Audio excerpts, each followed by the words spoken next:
What's up, everybody? Welcome to the Mr. Straight Facts Show. I am Mr. Straight Facts. Today, let's get into it. Donald Trump was asked on the plane what kind of MRI did he have? And they asked him, he seemed kind of vague on it, but they asked him, where did he have the MRI? Like, what did they check? What part of the body? His fool said, I don't know. How the fuck you don't know what the doctor did for you? Now, either A, he done lost his damn marbles. B, they won't tell him, but they keep telling him something wrong with him, but they won't tell him where it's at. That's kind of weird. Or C, he's a liar. I think A and C are close to what's going on.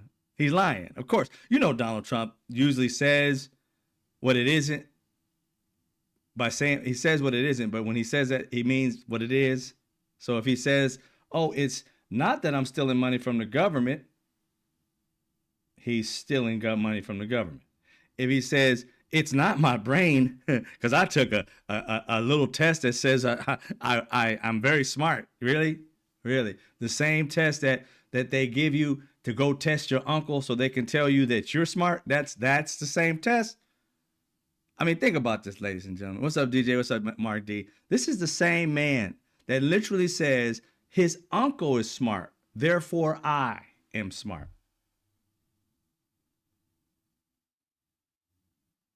Who on earth believes that shit? I tell you, MAGA.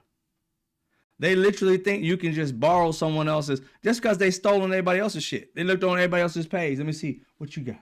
Okay. Let me get this off my uncle. Okay. What'd you say, uncle? Okay, cool. See, I said the same sentence as my uncle who's smart. That means it transferred into me. I'm smart now because I said the same sentence that a smart man said. Look at me now, ma. That's how stupid it sounds, because that's how stupid it is. It doesn't transfer into your body just because it's in your blood from your uncle. What about the rest of your dumbass children? What about you, Kafefe? What about you?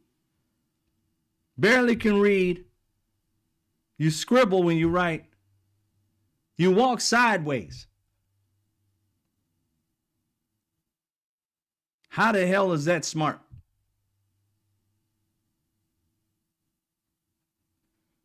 It's insane that these people literally, I remember a time when I could look at a president and say, okay, that president is probably smarter than me. Not always, because I don't know about Bush, but, he's smarter than me on certain things. Of course, on global stuff, got to be, at least he'll hire some people smart around them. They had people around them that may have been evil, but they knew what they were doing, so to speak, you would think. But Donald Trump has no idea. The people around him are idiots.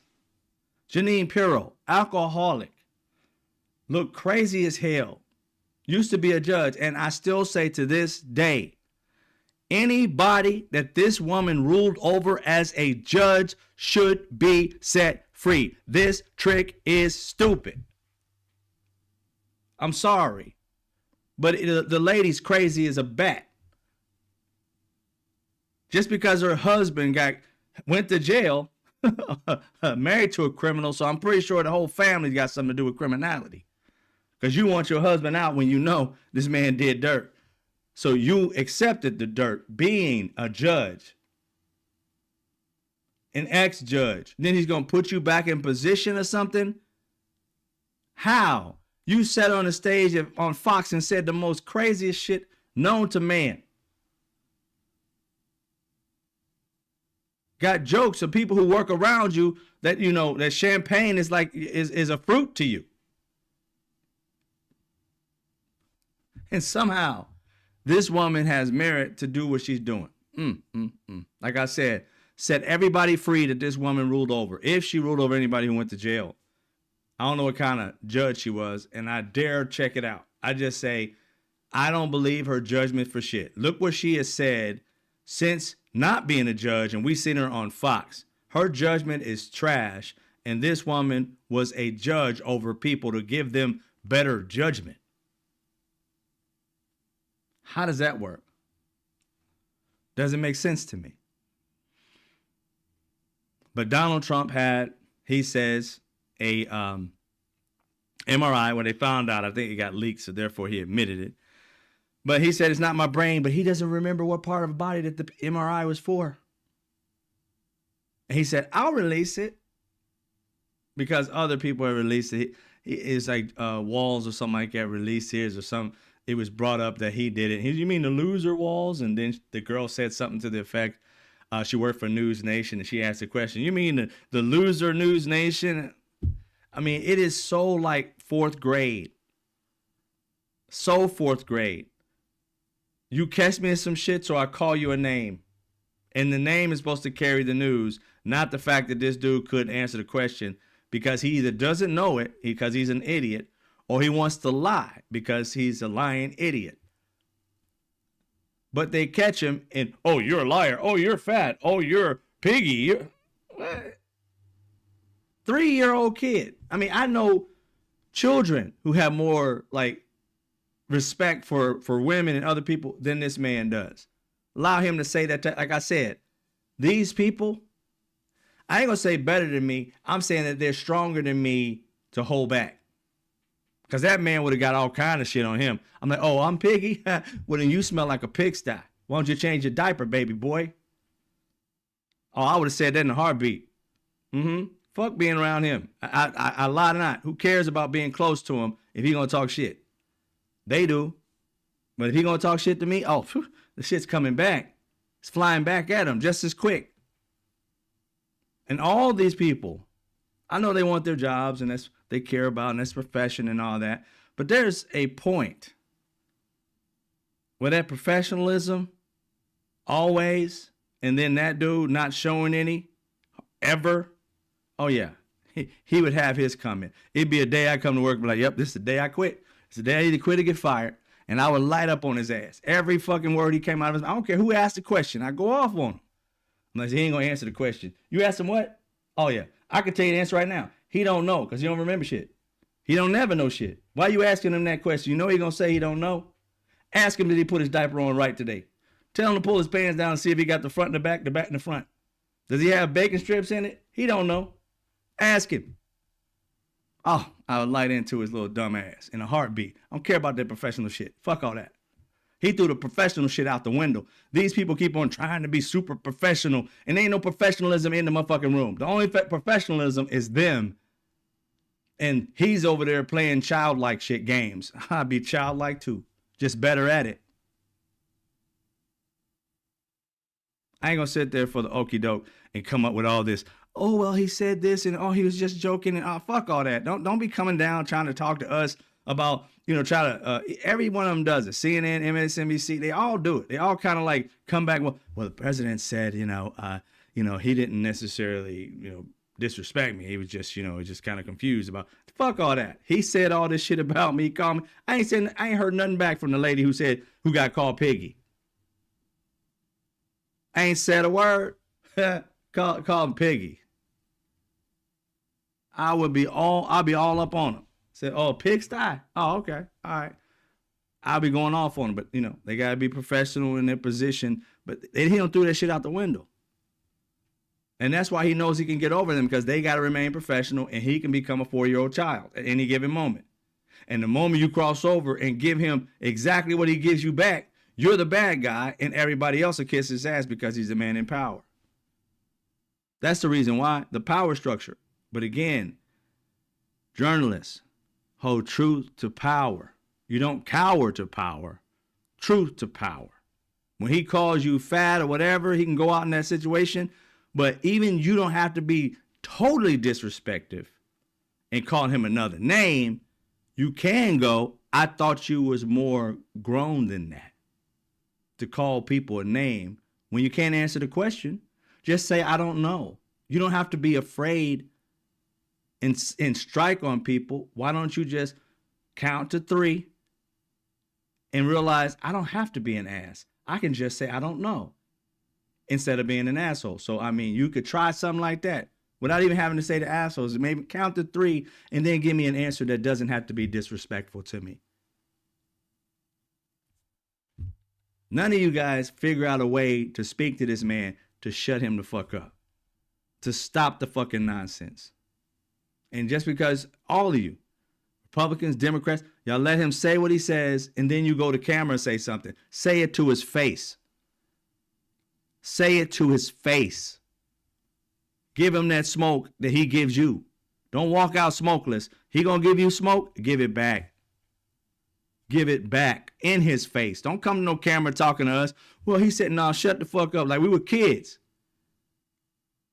When we were kids, and this is what some grown shit should be like. When we were kids, our parents said, come home. Oh, what happened? Tommy hit me in the eye. You ain't getting in the house? Where Tommy at? He's still at the schoolyard. Go beat his ass. Don't be coming in the house crying to me. Go back. Go back. Man up, boy up, girl up. Go back. I'll come and watch you. They ain't gonna jump you. But go give Tommy the business. Don't be sitting there like a little bitch. Go give Tommy the business. And y'all be coming out acting a little bitch. You know that he said that something disrespectful to us, but you know, we just kind of pushed it off. No, we don't want to hear that shit. If you ain't gonna say that in front of his face, don't come to the camera saying what he said. Say it to his face. Don't have him have to watch the screen to be able to hear what the fuck you had to say. If you in front of him and he speaks disrespectfully, some man who has the testicle fortitude, say something. You ain't gotta be as loud as and like outrageous as I can be. I say this because I tell you how I feel. I don't hold shit. This shit ain't gonna be on my shoulder like forever. You don't say it, it's on your shoulder. You talking about it 3 weeks from now. I let it go right then and there. And if I fuck up, I admit I fucked up right then and there. No holding it for 3 days, no baggage for a month, right then and there. Don't come to the set telling us what he did to you. Oh, he called me piggy. I don't want to hear that. Because he called you piggy there, you should have said something to him right then and there. Some man should have stepped up, and better yet, in this day and age, ma'am, you should have stepped up and respected yourself. I'm not a piggy, and I don't respect that you would say something like that. I thought you had more respect for people. I thought you had respect for women. You hire them, but you talk to them like me? Okay. All right. I got another question for you. Something. Hello? Nope. You guys play wimp. You play wimp. And they expect that from you. That's why they do it. Just like anything in life. Somebody bullies you, and that's what Donald Trump is doing, bullying. When he bullies you, bully him right back. Say words that are cut like a knife. So is this a part of your test that you took? You know, the brilliance test? Because it's not smart what you just did. Actually, it was quite stupid. But hey, who knows? Anything. Throw your little stank on it, your little flavor on it. If it can be hoity-toity or it can be gutter. But don't sit there and just take that shit and get your ass away from coming to the camera telling us what happened that day. We don't hear it. At least I don't. I don't want to hear it. I don't want to hear it. I only want to hear if you guys are going to stand up for the people right in front of that bastard. Not when you come to the camera, well, he's not right about it. Well, he don't know that. Because you didn't say that in front of him. It's a different atmosphere. Donald Trump has changed the atmosphere. When Obama was president, you got respect. And when people disrespected him, started with the Republicans, telling him he's a liar while he was speaking in the State of the Union, outrageous, disrespectful, that was right there. That was the shift. When that white guy called him a liar and had no respect for the president, who was not giving anybody any disrespect. He brought the smoke. Obama just sat there, looked at him, gave him that stare. We know what it meant. And he continued on with grace. There is no couth, no grace with them. And I refuse to give it to him. You get what you receive. In my situation, I receive that, I give it right back. the same way you gave it to me. He'd call me piggy. I was like, what? 300 some pounds? I'm 100 and whatever the lady is. I'm 130, let's say. I'm 130 pounds. You're 300. Who's fatter? I would think it would be you, piggy. Of course I would have went at his ass like that. Of course I would have. Because you got to give what people give you or they'll keep coming at you. Donald Trump keeps coming at people because nobody has the balls to give it to him just like he gets it.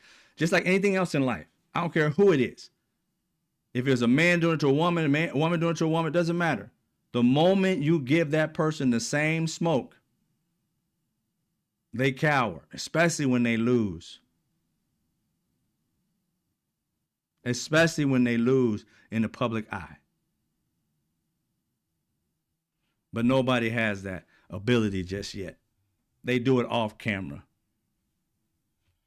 I'm waiting for that person to step up and do it in front of them. You ain't got to be as abrasive as I am, but you can be snarky just like he was. As soon as he calls you piggy, give him one back. So you're the one that you're more pink than I am and you're fatter than I am. So if I'm a pig, you're a hog. Simple. But nobody will do it because they ain't got no balls to do that. They ain't got no guts to do that. They're too scared. And that's when they got you. When they know they have the leverage on you and that you ain't going to do or say nothing. All you're going to do is sit there and play like, oh, well, you know, that weak shit. We don't want it. We don't want it no more. Not at all. I don't want it. But don't say no we. I don't want that shit no more. I want somebody, if they're going to say something to you disrespectfully, say it back. You know what I really want, though, is a respectful president so that we can get back to just normal life. I wish we had one so we wouldn't have to be out here going off on this orange creep. When Biden was in, I had no qualms. Shit was going on. I was like, anything that he is doing that I didn't like, I just spoke on it. And they would listen. A lot of the Democrats, they would listen to you. Call them up. They listen to some degree. Of course, you had to keep fighting because ain't nothing perfect. But it wasn't all this strife over stupid shit.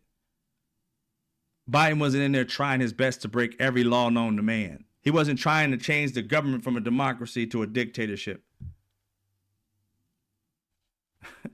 It's crazy. But anyway, that's what Orange McFuckface did. So his little sidekick, this beige woman, she comes out and I mean, like, she blends in with her clothes. She's like a chameleon. You'll see in a second. Caroline Leavitt comes out and says, well, Donald Trump promised on the plane that he was going to give you his doctor's, like, his MRI, right? He doesn't give the MRI.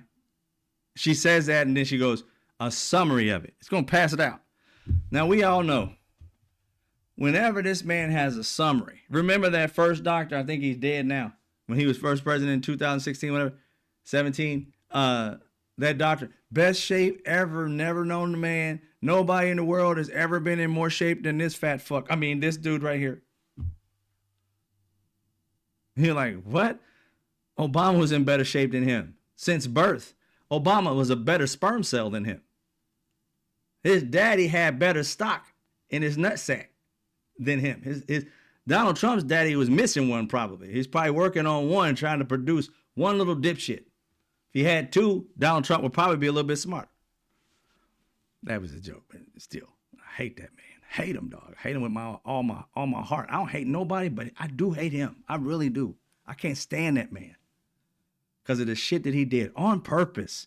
He has divided a country just because he wants to get richer. He wants to be a part of that rich class that never accepted him. So he's building ballrooms so they can come and meet him. And they can be like looking at him like, look at me, guys. I'm just as rich. Well, I'm just as powerful.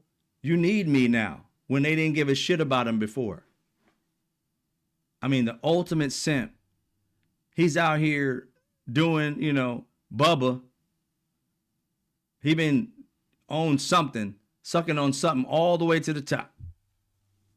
And now it was Putin. And Putin's supposed to have pictures of this or some shit. And this is Epstein's brother. I don't know what that's all about. And here's the thing.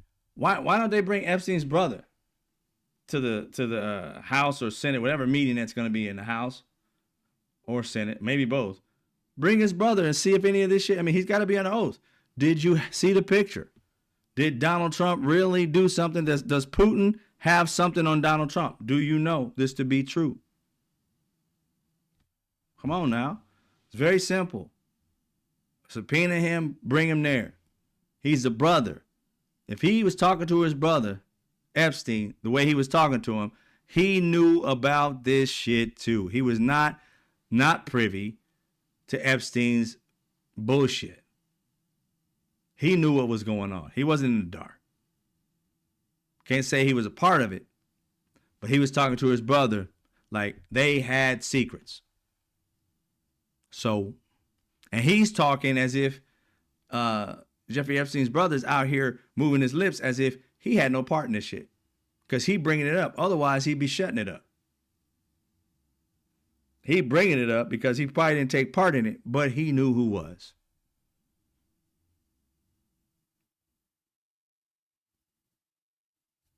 Here's Caroline Leavitt trying to explain away Donald Trump and his MRI issue, MRI gate.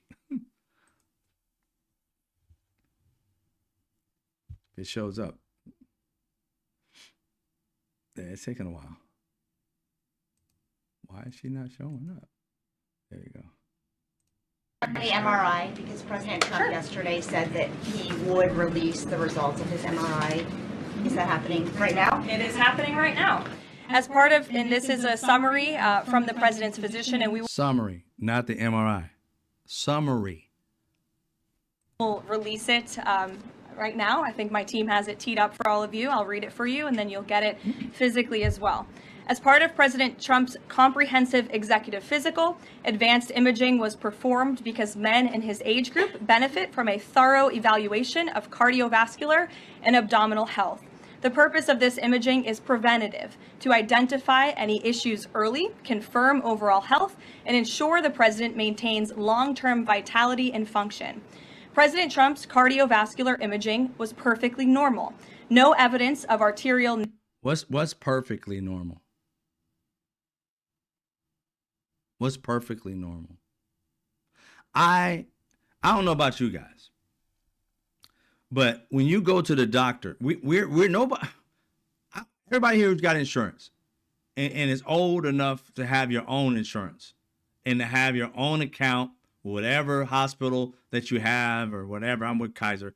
I can go online, open up and see all of my paperwork, everything that they said about what I am and do. Now, the summaries in there do not come with adjectives like perfectly, because they know they'd be liable for anything perfectly. They would just say, this is normal, this is abnormal, this is a problem that you need to work on, these different things. It would actually even just say normal levels 0 to 4 or whatever.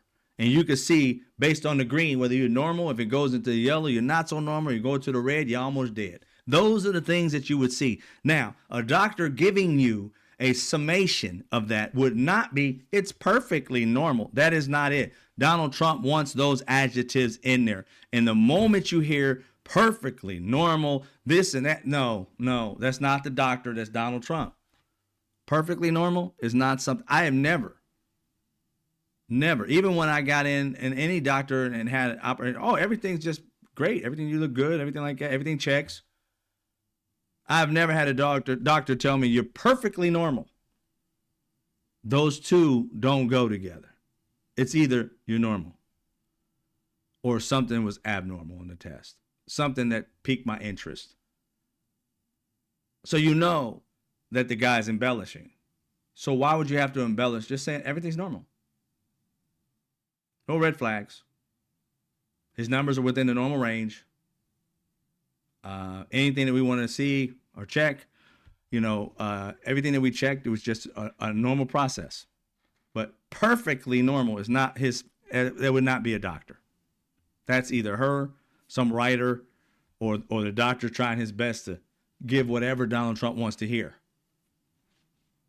Narrowing, impairing blood flow, or abnormalities in the heart or major vessels.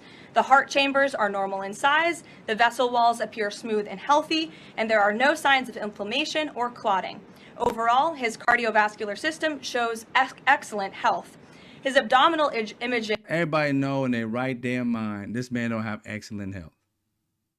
Everybody know. You can see it in his face, his actions, the way he walks, his ankles. There ain't shit perfect.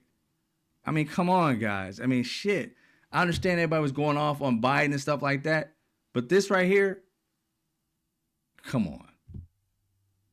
Come on. This man literally, I got a video in a minute here where this man was asked a question and he said he wasn't going to answer the damn question. And his first thing after he said he wasn't going to answer it, he answered it. Is also perfectly normal. All major organs appear very healthy and well perfused. Everything evaluated is functioning within normal limits with no acute or chronic concerns. In summary, this level of detailed assessment is standard for an executive physical at President Trump's age and confirms that he remains in excellent overall health. We know he's not in excellent overall health. I mean, the bullshit is just too thick. He shined that turd real good, but it's still a turd. There's no way this man is in excellent health. How can you say he's in excellent health, sir, when we can see his ankles are bigger than a calf's ankles? Huh? That's perfect. That's perfectly normal. For a 70, whatever, 80-year-old man. I'm sorry, my mom is 80-something now. Her ankles ain't that thick, bruh. Her ankles are not that thick. So where's this perfectly normal shit? That's what gets me. It's like, dude, don't come out with anything at all if you're going to come out with nothing but lies. Now, I don't know what his things are, but all I say is give the form to the doctors, you know what I'm saying, and let them report on it. Give them your actual information. What was your numbers? And then let doctors determine out here what your numbers were. When Biden gave his information, they did give you a bunch of like numbers. Donald Trump didn't give you no numbers.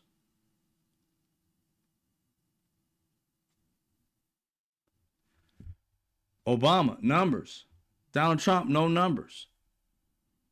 You don't even know what his heart rate was, what his blood pressure was. Simple shit. Just normal, perfectly normal. If it's so perfectly normal, why did this man get count them, 2 physical examinations, fully physical examinations, plus an additional MRI, plus he has a personal person around him that's a fucking nurse that pretends to be his assistant. Why has he got all that if he perfectly normal? Perfectly normal people his age don't need all that. I know people older than him walking around chilling. They're perfectly normal compared to him, so how can he be perfectly normal? Boy, these people, they really just think you're just stupid. And MAGA is, to be quite honest. Playing out stupid. But whatever. Keep saying he's perfectly normal. And when he dropped dead from a heart attack, then your ass is going to be in some serious trouble. Because you're going to be like, wait a minute, I thought he's perfectly normal. He did. He just died because he was old age. No. He was dying when you said it. You just lied. You just lied about it. But it is what it is. Republicans, what anything should be happening is Democrats should be, like on the horn every 5 seconds, whatever TV show, whatever it is, they can get in front of and start giving Donald Trump we got limp Donald. You look at him limp. We call him limpy. You know what I'm saying? You can say, oh man, he could barely even walk. Look at him. He ain't even breathing. Look at him. He's asleep. Ain't even breathing. They might want to give him CPR. Look. His chest ain't moving. This man is sick. Remember how they did Biden? They made this man seem like the only thing that was living on him was from the neck up. Everything else was dead. Oh, look at this. Look at that. He tripped over this. Donald Trump tripped. They ain't say nothing. Donald Trump wearing a diaper. They ain't said nothing. Donald Trump has some kind of little stent thing on his leg inside his pants. Ain't said shit. And the Democrats ain't said shit either. It's crazy. It's like y'all need to light into his ass just like everybody else did Biden. Why? Because there is something wrong with Donald Trump, and there was something wrong with Biden. But to me, his brain worked. And like I said, I would have voted for Biden if his brain was in a jar, because he made better decisions than this dipshit made on his very best day. He knew how to govern better than Donald Trump. Donald Trump can't govern his own life. This man decided to go raw dog and a woman that sleeps with like everybody and their mama. While his wife was pregnant and not pregnant with the little baby at the time. Yeah, Bad Decisions is his name. Bad Decision Donald. But outside of that, we also had a story of Pete Hegseth today. Woo. Woo. Not only did this man have Signalgate, in which he told people exactly how he was going to bomb shit, let out a secret, and then all of a sudden act like, oh, it ain't no secret. It ain't no secret. Everybody knew. Everybody knew. No, nobody knew. That's why you was on Signal with it, so that it would disappear. But you had a reporter on the list. Thank God. So we knew that you guys were doing secret shit that you can't FOIA, Freedom of Information Act. It's not FOIAble because you guys are on a signal which disappears. So there is no evidence of you breaking the laws. But see, when you do a strike, there's no signal fully, because you have to let them know, the government, what you're doing. So your guy blew up people. We've been saying this for a while now. They up at least 80-something people they've killed. No justification for any of the murders or the killings, whatever you want to call it at the time. No justification that there's military, there's drugs and stuff like that. Well, your war is on fentanyl. Where does fentanyl come from, ladies and gentlemen? Does fentanyl come from Venezuela? What comes from Venezuela? Does fentanyl come from there? We're in a fentanyl crisis. The drug was fentanyl. People dying from fentanyl. Is there fentanyl in Venezuela? That would be a fuck no. Who has fentanyl? Who produces fentanyl in droves? That would be China. China.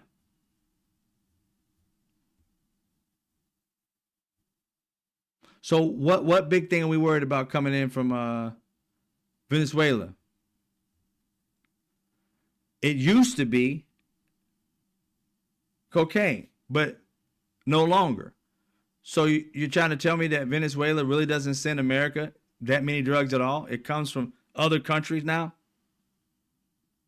Go do your homework. You realize these people are killing people that don't even send us that many drugs at all. Not the fact that, hey, drugs in it is bad, but that's not where the majority is coming from. And so why would you tap the minority place and not go where the majority of shit is coming in? If fentanyl is coming to us and killing people in the droves because it's such a tiny, tiny, minute, the size of a fucking, like a grain of salt can kill you type of shit, why are you going after something that's been around that, Wolf of Wall Street was snorting down like crazy and he's still here?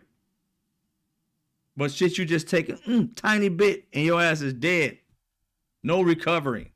That's where our people are dying from. And you're not over in China with your weapons and blowing up shit or trying to kill people on the boats in China. It doesn't make any sense. So there's something else more important over there than these drugs that they're trying to do. Donald Trump and his minions and his billionaires are trying, I believe, to take Venezuela's oil. That's what they're the most richest in, oil. I think they're trying to take their reserves.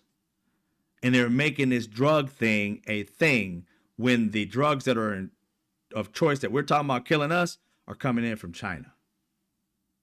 So why are you over in Venezuela when our crimes, our kids and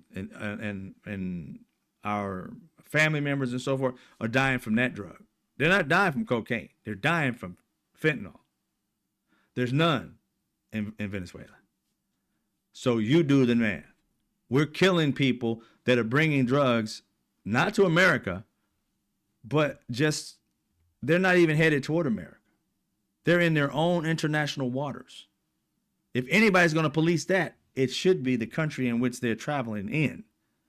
You're going to somebody else's country and blowing up a boat, many of them killing people. It turns out there were many boats. I ain't gonna say how many. I don't know how many of the 80 something they killed. I don't know how many of the boats they had, but finding out today, there were many boats where like some had 11 people on it, 9 people on it.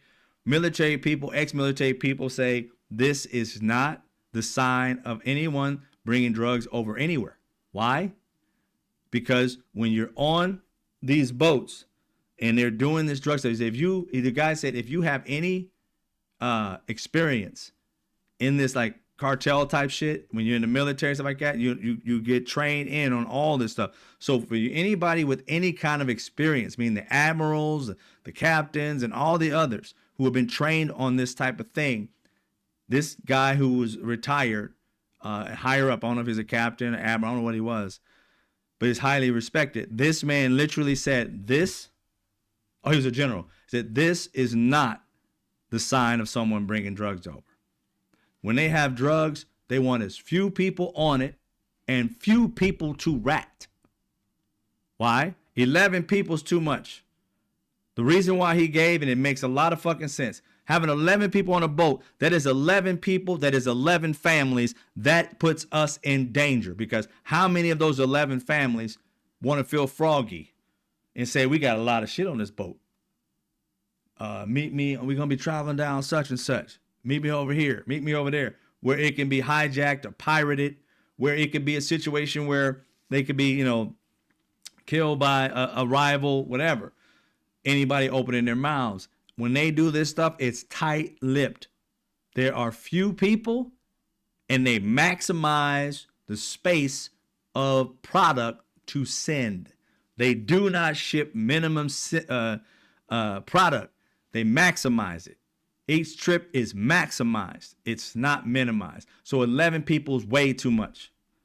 5 people's way too much. So you're sitting here like, So these boats that had at least 5 or 6 or more weren't bringing drugs, and it wasn't a possibility. That's what they wouldn't have done that.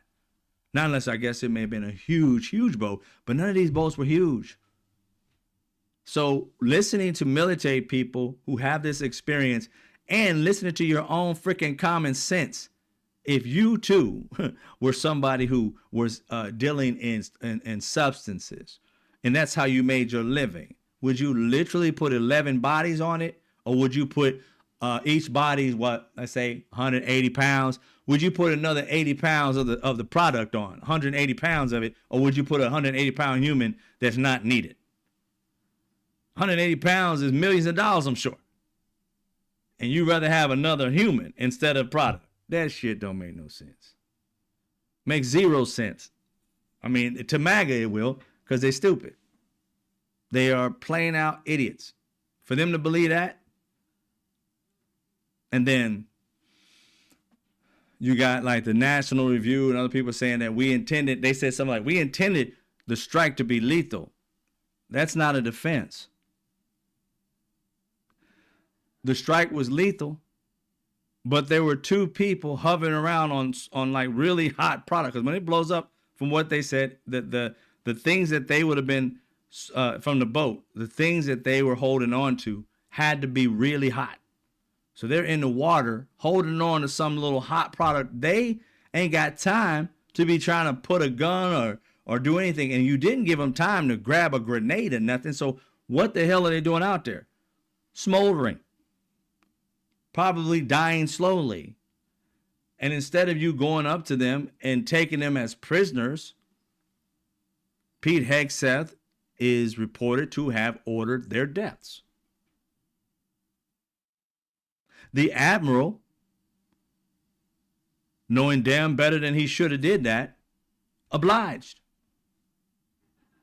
So this is exactly what the 6 senators, it was senators and representatives Senator Mark Kelly and the other, I think it was about 4 or 5 of them were representatives and not senators. But when they came out and had that like ad, commercial, whatever it was, giving love. This is why I say this right here. These six men and women, soldiers, ex-military, are heroes to us, to me at least. Why? Because what did they do? Just like they were taught in the military to have the 6 of their brothers and sisters. Watch my 6. They had their brothers and sisters back, going through this landmine of dipshits, telling them that, look, what this man is asking you to do, they didn't even say which law was broken. And rightfully so. It is up to you to determine that, ma'am or sir in the military. The admiral knew to throw another bomb down to people who were hurt, to kill them. They were already disarmed if you thought they had anything. They were hanging on to metal or whatever the boat's made of, scraps, so that they wouldn't die in this water. Probably wondering, like, what the fuck just happened? Confused. Probably praying. And you threw another laser on them and blew them up. Admiral, you knew better than to do that. You knew better than to take that order. Listening to Pete Hegseth, you knew better. And your brother, Mark Kelly and sisters, I remember the names at the top of my head. You guys had done this before they spoke. So it's already done. They came out. And now we better understand why they came out. These military men and women knew. They have more information than we do. They got some information, but not a lot. And there were many, I can say many, at least 2, if not 3, higher up people that quit the military that were asked to be on this mission, that were asked to do the things. They quit. There's a reason why. They knew there was something they was asking them to do that was wrong. I don't know what it was, but you haven't heard from those individuals. I'm willing to bet, because they gave on one of the interviews, I want to say it was one of the women who were in it. She gave an answer because they were asking, like, what law did they break? You should have said what law they break. And she mentioned this, the killings on these boats are possibly illegal because of the information that's been given out. And we don't know fully everything, but from what we know, it could be illegal. Which told me at the time that when she brought that up, because she didn't bring it up in a commercial, and she didn't bring it up in her first interview she had, I believe, like on CNN or whatever it was, MSNBC. But it came out later because, again, I'm guessing, this is my guess, that the men and women that quit, and the men and women, I know for sure they said they were getting calls from men and women in the military. They didn't say who called them, asking them about lawful acts. And that was a catalyst for them making this, because many of the military men and women were afraid of it. So it would tell you that they were triggered to make this video because they, first of all, was answering each person's question one-on-one, and decided to make a video so they can answer everybody's question at once. Reach many brothers and sisters in the military for them, their brothers, their brother and sister soldiers. That's their group, not ours. That's their group that they're in, and their fraternity, sorority. And so they went and protected their brothers and sisters. They had their brothers and sisters 6. That's what they're trained to do. Always have their brothers and sisters. Never leave them behind.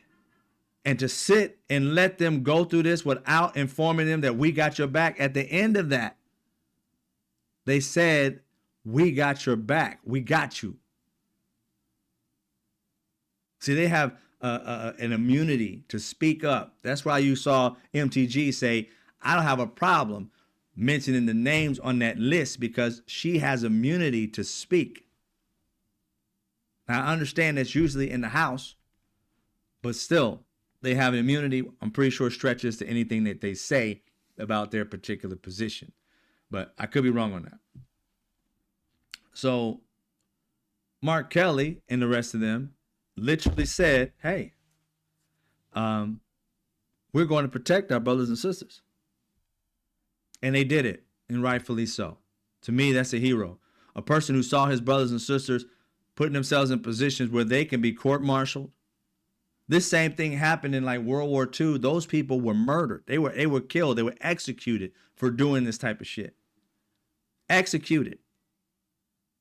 And these men and women out here dropping these bombs and killing people, second drop, killing people. And here's the thing, Pete Hegseth in the military, and not military men and women, but Pete Hegseth and his MAGA nuts were all bragging about it. It was successful. We did a great job, blah, blah, blah, blah. And we took them out, and da, da, da, da. They were all in it until they realized that somebody ratted on them and said, hey, these people,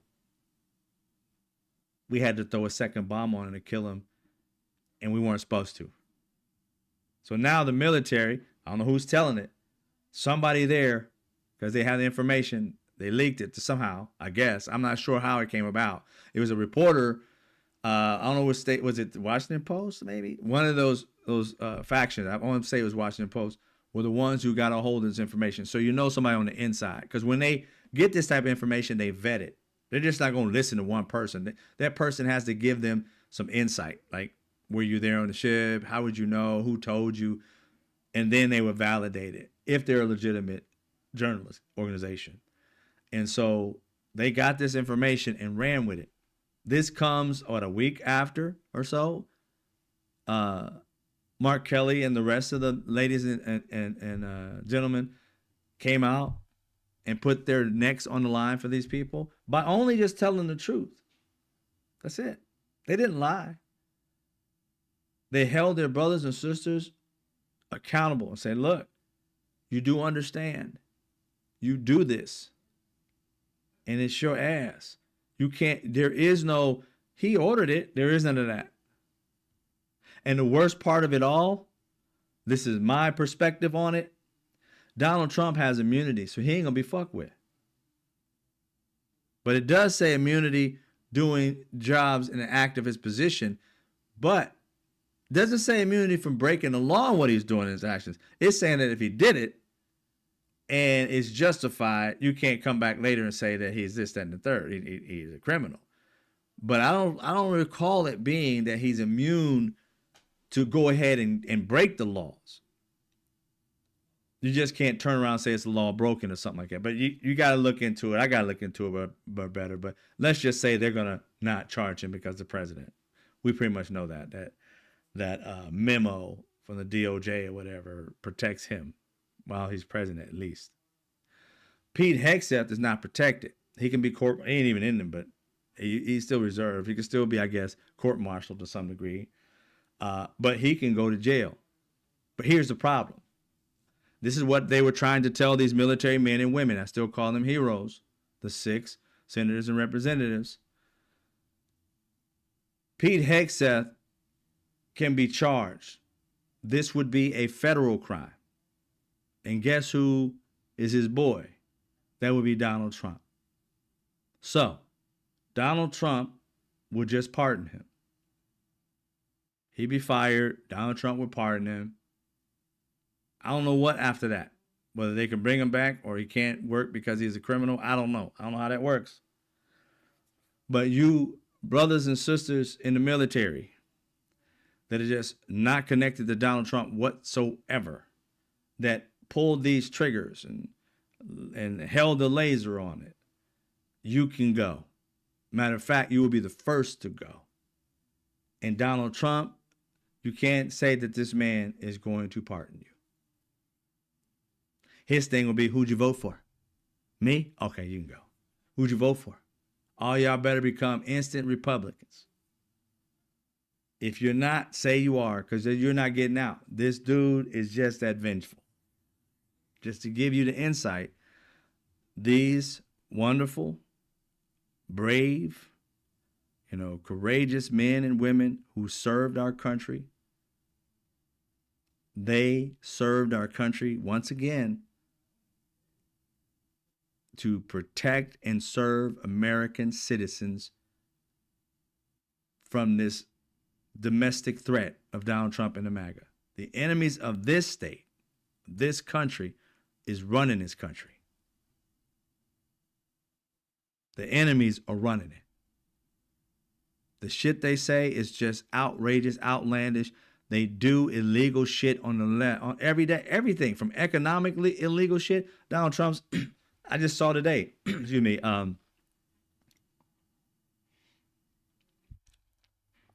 that meme coin that Donald Trump started and his wife started at the exact same time when they came into office. And it shot up like crazy, $75 or whatever the fuck it is. And now, if you had it, something like somebody invested, if you invested like 12,000, something like that, back when it was at its height, this shit's like $1,200 now. Or even $1,200. I think it's just like $12.80. It's crazy.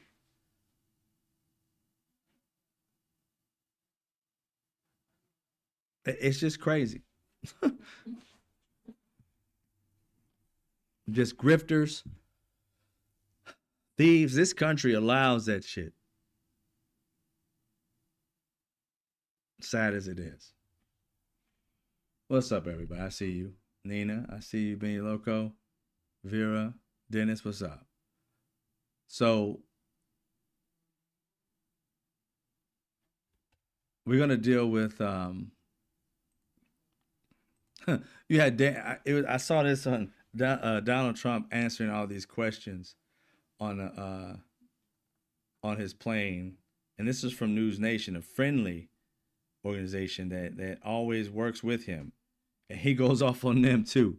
So, I mean, I don't know if this is the exact one right here, but we'll see.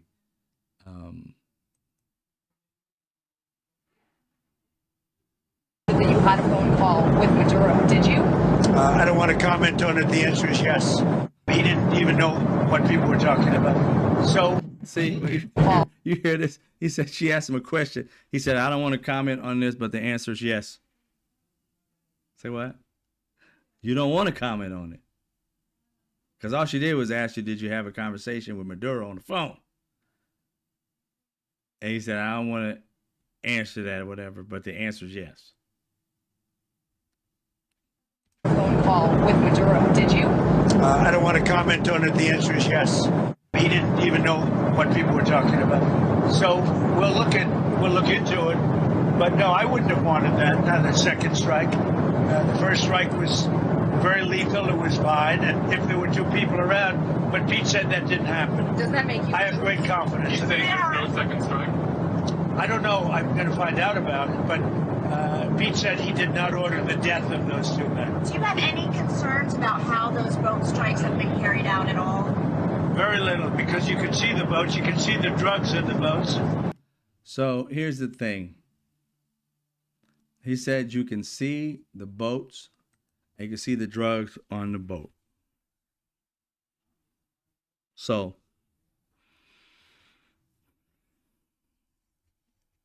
I watched a few of those videos. I didn't get to watch them all of the boats because it just got bigger and bigger and bigger. So many. It was a total of 82 people dead. So I don't know how many boats that equates. But I didn't see any drugs. I just saw, boats with people on them, and some of them had lower decks and upper deck. So, and they were just bobbing in the water. I didn't see any particular, substance. And when it blew up, there weren't a bunch of packages all over the ground floating around the boat that I saw. Because it's not just going to sink. It's going to float before it sinks. And after the boop, nothing. Just boat pieces. It wasn't like a bunch of little big packets of, whatever. This man and his people, yo. And here's the thing. We are not at war with Venezuela at all. Our House knows nothing about it. They're not funding this. I don't even know how this shit is happening. The Senate hasn't went through that at all.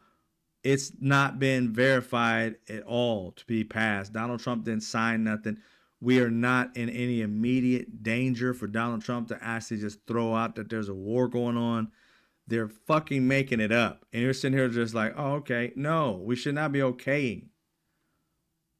I don't see how on earth any of this is not called into action and saying, hey, we got to have something to rein this shit back. We can't just let somebody destroy our reputation around the world. At some point, Americans and our leaders have got to figure out to get this man out of power, because this shit he's doing is not helping America whatsoever. How? Here's the thing. There's no plan, because he's Mr. Concept Man. There's no plan on what is the end game for this. What's the end game? If you have no end game, you can't start a process, because when does it end? These are the same people that complained about Iraq and said in the Iraq war, I was like, we didn't know what the thing was that we were supposed to do. We was in a 20-some year war and we didn't even have a plan. Donald Trump was saying all this stuff. And in many cases, he was right. Bush went to war with some weapons of mass destruction that never existed. And we moved from one area to another country to fight. We thought it was here. I forgot where it was. We was all in these different, different places. And then it moved to Iraq. I remember being in the industry and we saw the maps and there's all these names with K's in it. Kazakhstan or something Stan and something else Stan. I was like, what the fuck are we fighting? All over the place looking for Osama bin Laden. No weapons of mass destruction. A war that didn't need to happen because the things they said that was coming at us was not coming at us. And they knew it then that they had no intel on any of this shit. They just wanted to strike back. They didn't want to look weak. They had these warmongers saying, hey, we got to go back at them and tell them who we are. What's what? They went out there with testosterone and they fucked us all. Now we're in Venezuela with no plan, no structure, no end game. About to start a war. For what? We ain't fighting nobody for shit. It's phantom fighting. There's nothing to fight against or for. What do we win? You telling me that drugs are going to stop coming in this country? They're coming from other countries, not Venezuela. They're coming from China, fentanyl, right? Coming over the border in Mexico and stuff like that with drugs that can come in on major truckloads and shit like that. And even in the United States waters, they're coming in from other countries, like from, Canada's very small, but there's some coming in. You got Mexico people coming through other countries to Mexico, to America. I'm like, you just gonna bomb everybody who gets close to us? I mean, you gotta have a better way than murdering people, because what happens is what's going on right now. Many countries are no longer sharing intel with us because of this. How does that make America safe? That people are deciding to not help us because giving us information is not trustworthy. Because you're going to kill innocent people, some war crime shit, which Pete Hegseth and what Donald Trump is trying to distance himself when you heard that little video, right? I just told you right there. I don't know.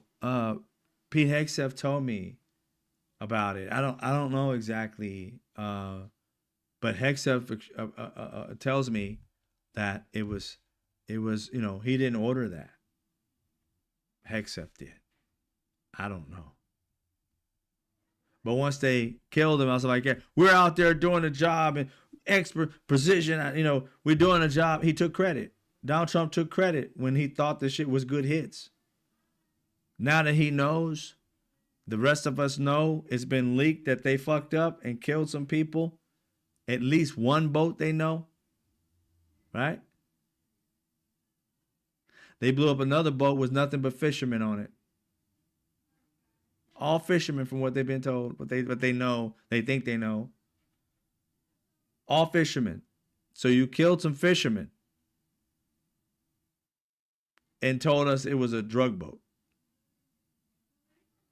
And didn't stop. They kept on killing people. Probably killing people right now. No justification. Won't give anybody information. The House or the Senate. They gave them a little bit. And most of them, even Republicans, came out kind of weary as in like, I don't think this should have happened. So Pete Hegseth, who was out there bragging about it. This man put out an AI of a book of Franklin the Turtle or something like that. Yeah, I didn't get it, but Franklin the Turtle. And they're shooting and killing. I forgot what kind of, I don't know if they're shooting turtles or whatever in the water or whatever they're doing, but they're just bombing them. And he thought it was a big ass joke. Now that he found out he can be court-martialed or even put to death for what he did, he out here doing what? Kept his mouth closed throughout the day. And then what happened? This fool came out with a post, okay? Ultimate weakling, ultimate rat, ultimate asshole. Can I give any more adjectives of what this man is? He is beneath dirt. This is what he did.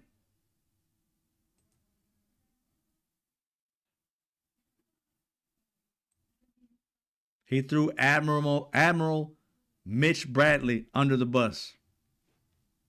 He said, let's make one thing crystal clear. Yeah.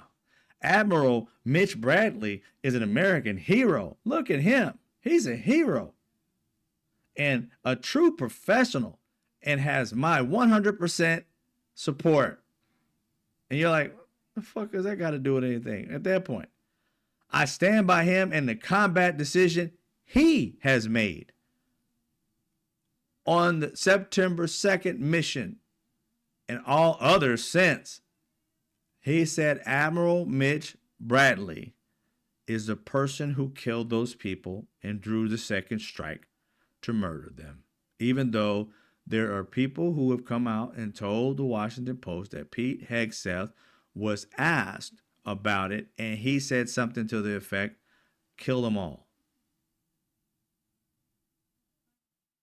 And he decides to throw Admiral Mitch Bradley under the bus. Now you understand why these military men and women made that video of telling you guys not to do an illegal order, not to follow through. Admiral Mitch Bradley is a guy who's going to try. If anything happens, Mitch Bradley is going to take the fall. They're going to put him as a scapegoat. They'll make him pay for it. Pete Hegseth will probably get fired. They'll try and charge him, and Donald Trump will immediately pardon him. He'll be set free on his own, trying to get back on Fox. While Admiral Mitch Bradley will be in Leavenworth somewhere. If not, get the death penalty. He didn't kill not one body. He killed two men. I believe men. I can't say that 100%. Men or women. He killed two people, dropping a second bomb. The protocol was to save them and make them prisoners until they went through the due process. It's a rescue mission at this point. And instead of rescuing them, and here's the other thing that they're in big trouble if they find out. I found this out today too. I got to take a sip of water. Because I'm not from the military. My brother was, but that don't lend me any credit at all. It lends me negative credit. I got to call him, and it still give me no credit. But I listened to a general today, a retired general. And he said, here's the problem that Pete Hegseth faces before this little bullshit came out. He sent this out at 6:57 p.m. today, East Coast time. So around 3 something. So all day he didn't really say too much, and then he came out with this. But all throughout the day, all these military men and women who are retired have been coming out and said this. Here's the problem. Caroline Levitt came out and said that, it's the same old bullshit, that it was a good, basically, kills, and they were supposed to do it. Everything went well. Everything they said about Pete Hegseth, he didn't say, and she came out and said a few other things.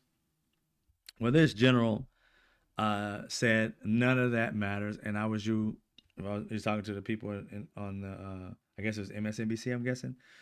He said to the audience, if I was you guys, I wouldn't pay attention to anything she says, and she doesn't really know anything about military. She had the way she even spoke about it is like in a non-military way. He was saying that the way you're gonna find out whether something was done properly or not, said that second time, said if what they've been doing so far are laser hits. I didn't know how laser hits went down, right? And I don't fully know now. I just know what he said. Now, this general said, here's the problem. That first strike, they know to be laser. They don't know if the second was a laser or if it was some kind of something off of land that hit them. But they think if it was a laser, and if that rocket or whatever they may have shot them with, even if that is laser, which they would be able to try and hit them the first time type of thing, it's all done the same way. That weapon, whether it be dropped from a bomb from the sky or if it's shot from land or underwater or whatever it may be, it is a laser that's pointed at the actual thing, the target. That laser points down at the target from either the helicopters or planes or whatever it is, or whatever has sight of it. It's pointed there. That's how the weapon knows what to hit. It chases that laser. And so when that laser is pointed down on it and never moves from it, when it goes down, it hits exactly where that laser hits that actual target. Boom, blows it up. For those men who were floating, they had to be close to one another, because if they were far apart from one another, they would have to have at least 2 other bombs, because you had to get one over there, one over here. Not unless it was just something just so huge it would have got them anyway. But they must have been closer to each other, because they did the second one. The laser would have been on it. Now here is the thing about the lasers. If you have a laser pointed at something, in the military, I don't know if it's for everything, but in the military, it is recorded. So all of this is recorded. So if you go and find out that there is no second bomb that they report, and the documentation is supposedly deleted, that's even a worse crime. And the thing is that obviously somebody's seen this tape to have told the news, and they know it to be true. And even Pete Hegseth beforehand was bragging about it. That made it seem as though it was true, when he was proud of it. And now he's throwing Admiral Mitch Bradley under the bus and saying, hey, he did it. You're like, whoa, this snake in the grass.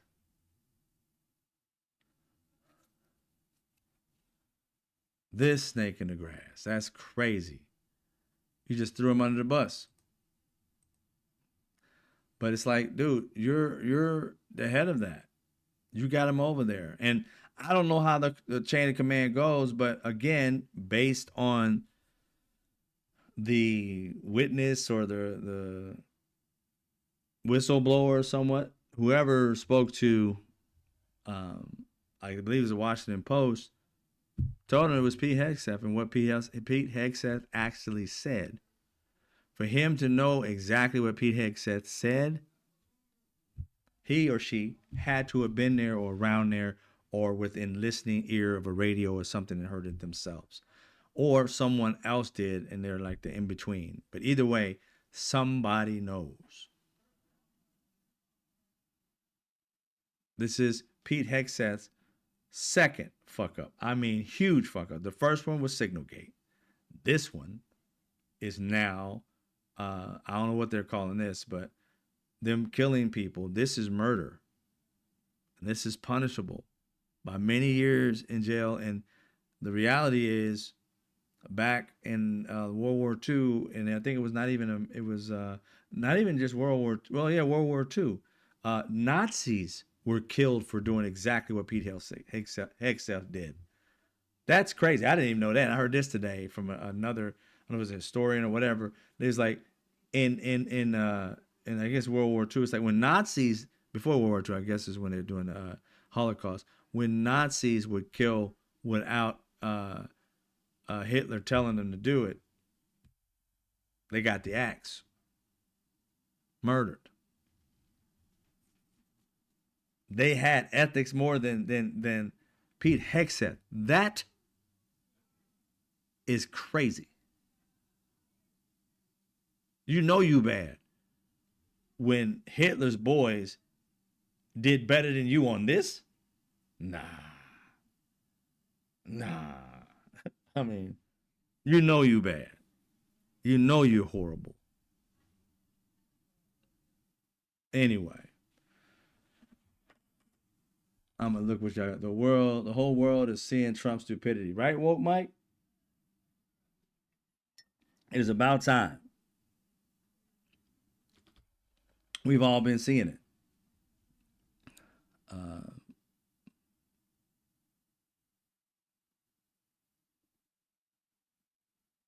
Right, Vera? She said the moment he fired all them people, the Democrats should have put their foot down to stop him from further damaging our country. I feel the same way. But you know, at the very beginning, I don't know about y'all, but at the very beginning of this, when I realized that the Democrats lost the House, they lost the Senate, they lost the presidency, and on top of that, the Supreme Court had a majority Republican, not only Republican, but majority MAGA on it. I was like, oh, we fucked. We just 100% fucked. There's nothing you can do. I mean, you can take it to court, win it in the House, win it in whatever circuit, move it up to federal circuits, whatever, then move it up to the Supreme Court. If they take it, they're gonna reverse it. Trump wins every time, but he's been losing, and Supreme Court hasn't taken up everything. But the things they have taken up, they've given it to Trump. Whenever they decide to take something up, they give it to Trump. I don't know, Scott. I don't know what they're gonna do in Venezuela. They just been sending so much stuff out there, military stuff sitting out the shore. He said something about going to land, and it just isn't clear what they're doing. But again, it's not about drugs, because those drugs are not the ones that are killing Americans. That's coming from China. So why aren't you fighting China? Why aren't you like blowing up boats in the middle of China? You know what I'm saying? This makes no sense. He's picking on a country that he believes is weaker and trying to make his MAGA people excited that he's doing. But it's like a lot of these MAGA people are like, we don't want to go to war, man. Our kids, we trying to just, our military men and women are just now trying to get homes and have a nice life. And they don't want to go to no damn another war for shit that we don't even know what the fuck we fighting for. I think he misreading it. I think he's listening to these Proud Boys and these hurt white dudes that feel like the world is caving in on them. It's like, dude, this is what's crazy about it. Just being equal to everybody else is their world falling apart. Having to have merit to get your job and not just white skin, their world is falling apart. I thought you were supreme. You wouldn't even need to have an extra, opportunity of just being white. You should rise to the top. You're the cream of the crop. You should rise to the top. It shouldn't be no like competition. You're going against us. We should be always like in third, fourth, fifth, last place. But you know that shit not to be true. So you scared that your little give me 400 yards and you can then start your race is going to come to the point where I got to start and you got to start at the exact same pace. And your fear is you won't match up. That's the fear. But we don't have that fear because we don't think of you not matching up. We think that there are gifts in everybody. There's some fast, there's some talented singing and dancing people of all races. There are mathematicians of all races that are just brilliant. There are geniuses of all races. The rest of us don't see it like that. You're the only one, white supremacists, that see that you're not going to get anywhere. So you're afraid. So you want to make everything go back to 1850, where people thought by some crazy, illogical, dumb fuckery that, oh, just because you have white skin, you're smarter, you're better. That's the part they're scared of. And I'm like, dude, get over it already. Look around. There are bright people in every culture. And it's not going back to the point where just because you were white, you were right. It's just not. You still get opportunities more than anybody else. You don't get arrested as much. You don't get harassed by the police as much. People automatically think you know better just because of the color of your skin. You're already getting enough. I mean, what else do you want? It's crazy. What else do they want? These white supremacists and all this shit like that. And it's crazy how it's not the educated white people. It's the ignorant ones. It's the ignorant ones. The ones who knew. Remember when, who was it? Was it Lyndon B. Johnson? I don't know who it was. I don't know. It said, you make white people, poor white people feel like they're better than the richest black person. You can sucker them into anything. And here's the thing, is that this has been going on, the Southern strategy and all that type of shit has been going on for so long. It's got so many of them hyped up, believing in the hype. And it's like, nope, bro, just work on real merit. And you'll rise because of how hard you worked.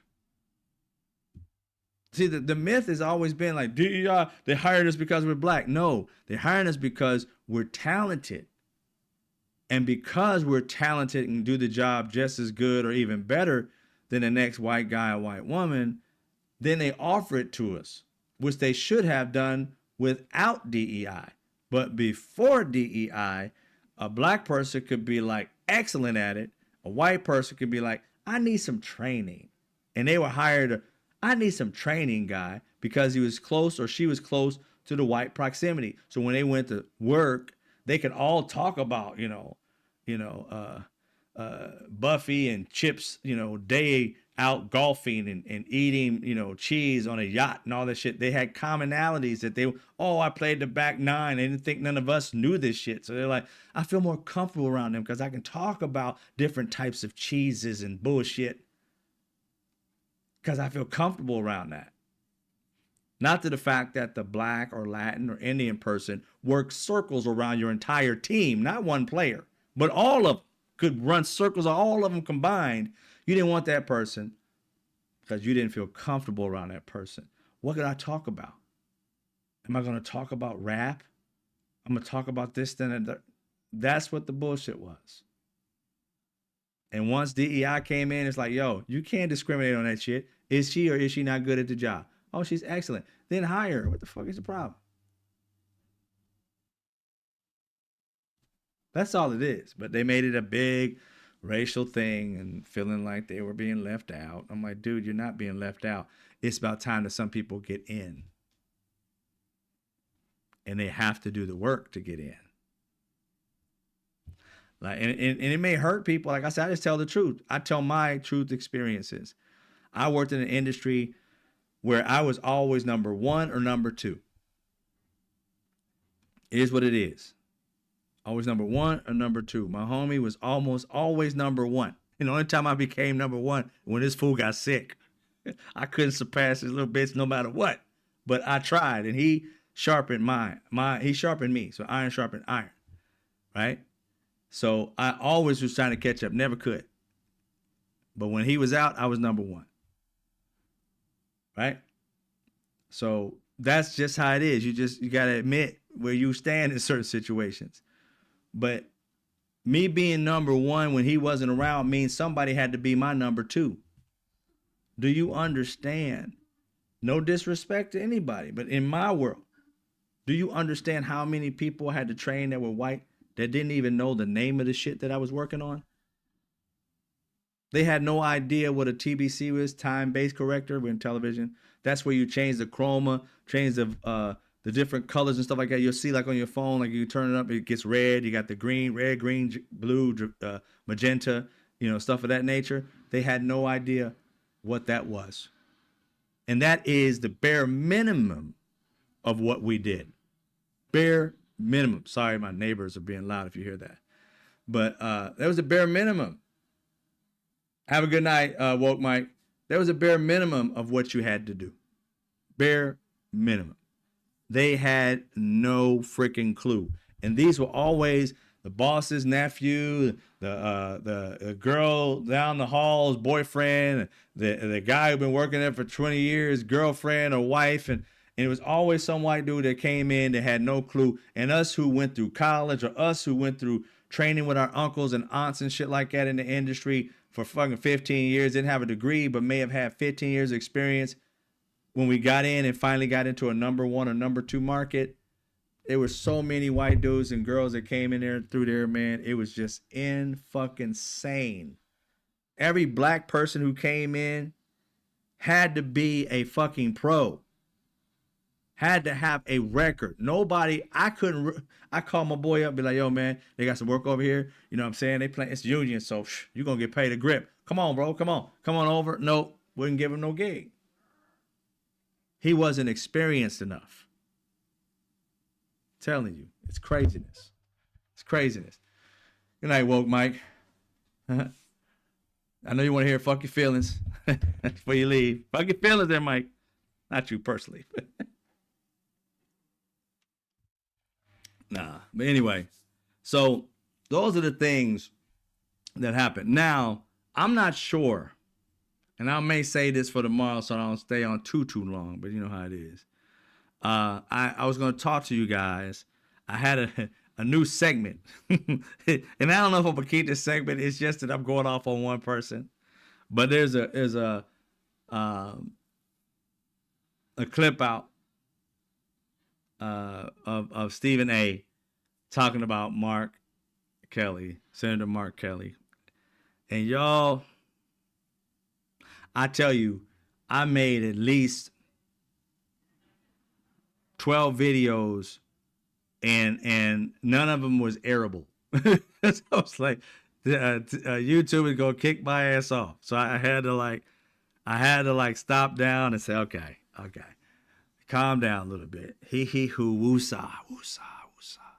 Had to do it over and over again. Just so that I can be able, just for Woke Mike. Hey, he's already gone now. I would if he was here. But here's the thing. I'm going to show you just a little bit of it. Stephen A., because I always like to play stuff in context, and it's longer. But I got a segment. And I don't know if I'll keep this segment, but just for this, I came up with a mascot. I came up with a mascot for this segment. And I don't know if I'm going to keep it because it may be cruel for some people, but it's funny as shit to me. But I made it. I said, you know what he reminds me of? You know what he reminds me of, Stephen A. And I said, of course, Coontastic. So I came up with this little superhero for the coons. And I call him Super Coon. You see, here's Super Coon, y'all. That's Super Coon. That's whenever I see a coon, man, Super Coon, it's insane to me. So I got the Super Coon going on. And that's Stephen A. for the night, y'all. This fool goes off on a decorated hero. And this man is trying his damnedest to run for office while actually saying, I don't have no understanding of want to be anything near office. I don't want to become office. I don't want to be in the presidency whatsoever. I don't want to run for nothing. But people keep telling me I'm going to run for something, and I don't want to run for nothing. And then he proceeds to both sides everything, just so that he can seem comfortable to the masses of MAGA, and hopefully kind of like doesn't piss us off too much that we would possibly vote for him. and that we're all sick and tired of Republican and Democrats, so they need a centrist coon. No, we need somebody who's gonna tell the truth, coon. And I'll hold myself responsible for shit I do. I say I apologize for shit I do immediately. Whatever I do wrong, I immediately, when I find out, because sometimes we can be in the fog for something and not necessarily know the facts 100% and can mess something up slightly or whatever. I'll come on and be like, yo, I fucked it up. My bad. If I find out while I'm on live, I'll definitely do it right then and there. I did it on my YouTube, my TikTok. Somebody said something, and it wasn't even something factual. It was something somebody said in the room. And you know how text is.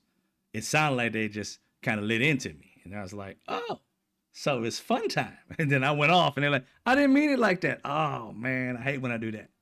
Because I don't went off on somebody who probably kind and sitting there crying. I'm like, oh, I'm sorry.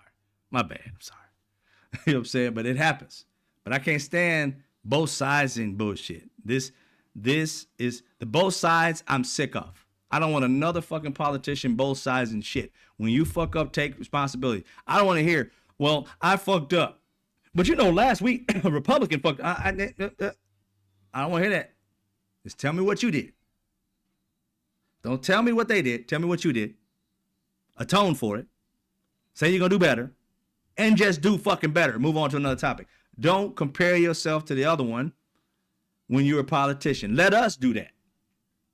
Let us do that. We're not politicians. Let us see and say, look, our politician just moved on. Said they fucked up and moved on. Apologized for it and moved on. None of that whataboutism shit. Let the pundits, the commentators do the whataboutism. Just leave it at that. I did wrong on my end. I can't speak for nobody else. Next question. Take responsibility. We want responsibility, accountability, and don't both sides shit. Right? Jack one, it pisses me off. So we're going to get into Steven Supercoon. I had to keep that little Supercoon right next to him so you don't forget what you're listening to. All right, let's get it. Did you see the video? Yeah, I'm going to ask y'all again. Did you see the video? Synced it. A video by these 6 elected officials. Heroes. Senator Alyssa Slotkin of Michigan. Hero. Senator Mark Kelly of Arizona. Hero. Astronaut. Representative Maggie Goodlander of New Hampshire. Hero. Representative Jason Crow of Colorado. Another hero. And Representatives Chris DeLuzio and Chrissy Houlihan of Pennsylvania. Those are the Democratic Heroes. lawmakers who are now under FBI inquiry Not really. because they made a video essentially encouraging military folks to ignore orders they deemed illegal handed down by the commander-in-chief, Okay. who is So let me get this straight. They essentially, all right, he had to throw that in front of it, and told people that to ignore orders that they found illegal. No, they did not say what we find illegal.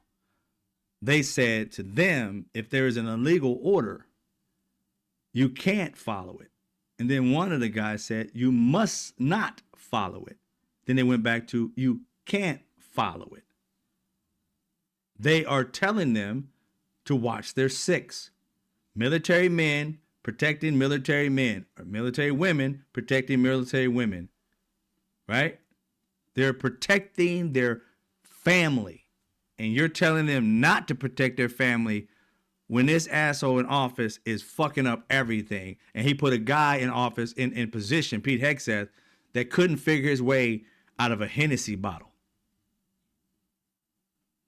And you want them to not care about their brothers and sisters. See, me and you, Stephen A., never served in the military. But what I get and you don't is that love for a brother or sister that you would literally put yourself on the line. And them, I understand what they do. I can't say I can do it. But put themselves on the line and actually take a bullet for their brother and sister. Put themselves on the line and end up getting a grenade and blowing off a leg so they can save an entire troop. That is the type of shit they're on. That's their level, sir. Your level is a guy trying to hold on to his hairline and act like he knows what the fuck he's talking about when he's talking about politics when he fucking doesn't. He does zero fucking homework and then tells you he did homework. He's going to read you all the laws and what it tells you not to do, and then at the end say you shouldn't have did what you did. But all you did was report what he just told you can't do. Stephen A., you read the rules within the laws and bylaws of the military, who have their own separate laws that you could die from by doing these things wrong. And if the military is not giving them that conversation to say, don't follow any rules that are illegal, then their brothers and sisters are watching their six did it. And rightfully fucking so. This is what happens when you open your mouth trying to play both sides of something, don't do any homework, and not realize that military men and women are very calculating. Why? Because they got their asses back here from bullets and shit following them, whizzing by them, wounds and shit.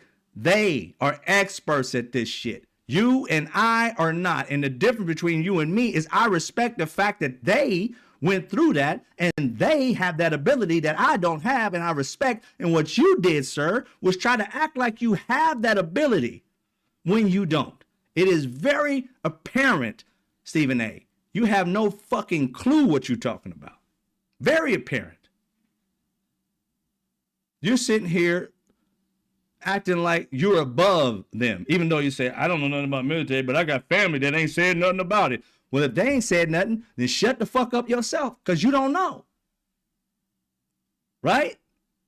The thing is, you can have your opinion, but don't bring the military people up to validate it. Validate your opinion with your opinion.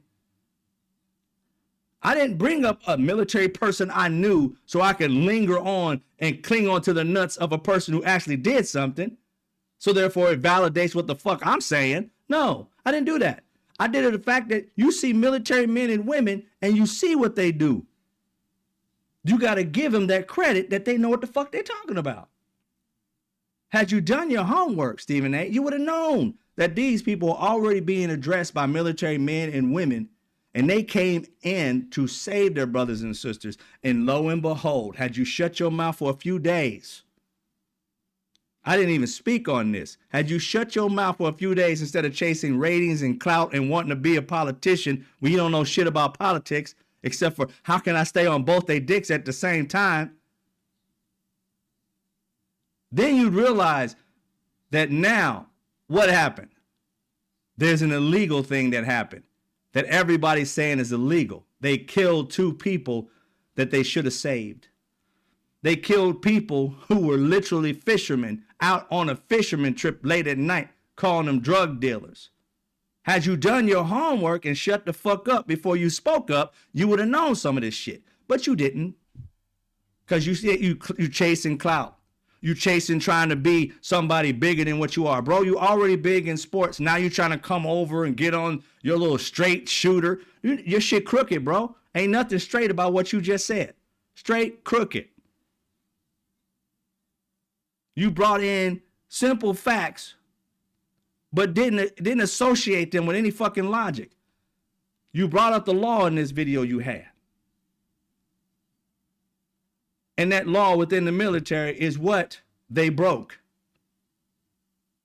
And you wanted them to give you that law. No, sir. That's when I felt like they would have been in the wrong place. These people did the perfect thing. These men and women I call heroes. They did the perfect thing. You know why I say it's perfect? Because they did not lead the military in finding what was unlawful. They said don't follow unlawful acts or orders, and therefore if you receive one and you recognize it, don't do it. And guess what? Now we have an admiral who Pete Hegseth just threw under the bus and said, I respect everything he said to do. he wanted to kill those people. I say, okay, I respected him because he's a great admiral. He pulled the same bullshit Stephen A did, clinging on the nuts of another military person to say they was doing whatever they was doing because they was doing it. They ain't got nothing to do with it. Backing off of it, trying to use somebody else as a scapegoat. So this admiral is the one who might get court-martialed. This admiral may go to prison. And Stephen A came out hugging the nuts of MAGA. While also, don't get me wrong, that's why I like to tell you both sides, because if he saw this, he's going to be like, well, I said something about the Democrats too. I said, yeah, what the fuck the Democrats got anything to do with this? What the fuck do both sides got anything to do with this? These 6 people came out. Yes, they're Democrats. But they came out and they told the actual truth. These are military men and women talking to military men and women who happen to be Democrats. Republican military people should have came forward too, but they didn't have the balls to do it. They weren't out there trying to watch the 6 of their brothers and sisters. They were chasing party. These military men and women did not ask their Democrat brothers and sisters should they do this damn video. They did it on their own as military men and women. Not one person that was speaking was not of the military. Did not serve. All of them served. So they got together and watched the 6 of their brothers and sisters. And you got people like this super coon out here telling you that you shouldn't have done it. What you talking about? Fuck he talking about? Known as President Donald Trump. Needless to say, Trump was not going to take that lying down. So naturally, He barely can stand up. What the fuck you talking about? I'm gonna take it lying down. Like Donald Trump's hard. I mean, seriously. You could blow on Donald Trump, he'd pass out. something to say about that on his Truth Social platforms. I got 3 of them to read to y'all right now so you know what he's saying. We don't President care. of the United States, Donald Trump. We don't Set. care, man. You reading it President like he's DD. tough. Shut up, dude. Shut up. Take your ass and play basketball or something. This Respectful. shit ain't good. Hold on, Mr. President. Oh, here was Donald Trump. Look at him. That's not entirely true. Watch this, the bravery of it all. You could have said seditious language, and you may have had a point, particularly when it comes to what we saw on video from Senator Mark Kelly. There was nothing seditious about it, you dipshit. Nothing. It was bravery. Stood up for his brothers and sisters. Something we realize coons like yourself can't do. That's why you super coon. Because how the hell are you not supporting what these military men and women are doing, and it's not illegal what they did, to tell you the law? I tell you what the laws are. That's illegal. I never told them what they shouldn't do. I told them they should not follow illegal orders. Remind you of your oath. Reminding someone of their oath deserves Stephen A to come out and both sides something. Boy, take your ass to basketball court and talk about it. Go and speak about sports, because this shit is not your game, bro. You way out your league in this shit. You neophytish. I don't know if we have that video right now, but I'd like to see it if we did. My point is, you could have said seditious language. No, you couldn't. It still wouldn't You have could have matched. said that was responsible. You could have said, how dare you give such a directive to our military men and women who serve under my command because I'm the commander-in-chief. You could have said that and stopped right there. Traitorous, punishable by death. That's a bit extreme, Mr. President. Highly irresponsible on your part, I might add. Definitely hyperbolic, beyond the realms of embellishment, and dare I say, irresponsible on your part to be coming out with such rhetoric like that. You're calling for a United States senator to be seen as a traitor, to be arrested. You're accusing them of an act of treason, punishable by death, and you think that helps. Before I go any further, I'd like... Before he goes any further, I want you to see how his style of bullshittery, dipshittery, is to literally crescendo, right? That's right, Mr. President. You shouldn't have did this, Mr. President. I'm gonna ride your dick, Mr. President, and this, that, and the other. And then all of a sudden, after a while, he gets a little hot and shit, a little hot, because he's baby hot. Hey, and you know that was right. You should have said this, whatever. And it's never really like strong. But when he gets to Mark Kelly, what the hell was you thinking? He gets belligerent a little bit for his level, not my level, but his level. He gets belligerent. Angry, if it will. He's still riding the side of Donald Trump's stump, right? Even though he's trying to admonish him a little bit so he doesn't piss off that side too much because he knows where his bread is buttered. So I gave Donald Trump a little responsible talking to, But everybody who's black knows when that mom or that dad speaks to you where it meant like you did wrong or it meant like you fucked up. He's going to tell him he did wrong, talking about going by death, killing people, all that. The big problem of it all is to kill people in the first place for no reason at all. That's what Mark Kelly said. Don't do this shit. And Stephen A is telling, Donald Trump, well, you're just telling people to kill. That's wrong. It's wrong, President. It's irresponsible. That's the strongest words he's got. Irresponsible on your part, Mr. President. Fuck that, Mr. President Trump. Irresponsible is the hardest he got for this man. Then when you hear him go to the actual man who served this country, the actual man who was an astronaut, went 2 or 3 times, right? The actual man that loves this country and has shown that he loves this country. The actual man that didn't have bone spurs. He got all the disrespect for this man while slobbing the knob of the orange turd. Even though he held him responsible. You see how he rode that fence? See, I gave him some talking to as well, so I kind of feel like I'm in the middle.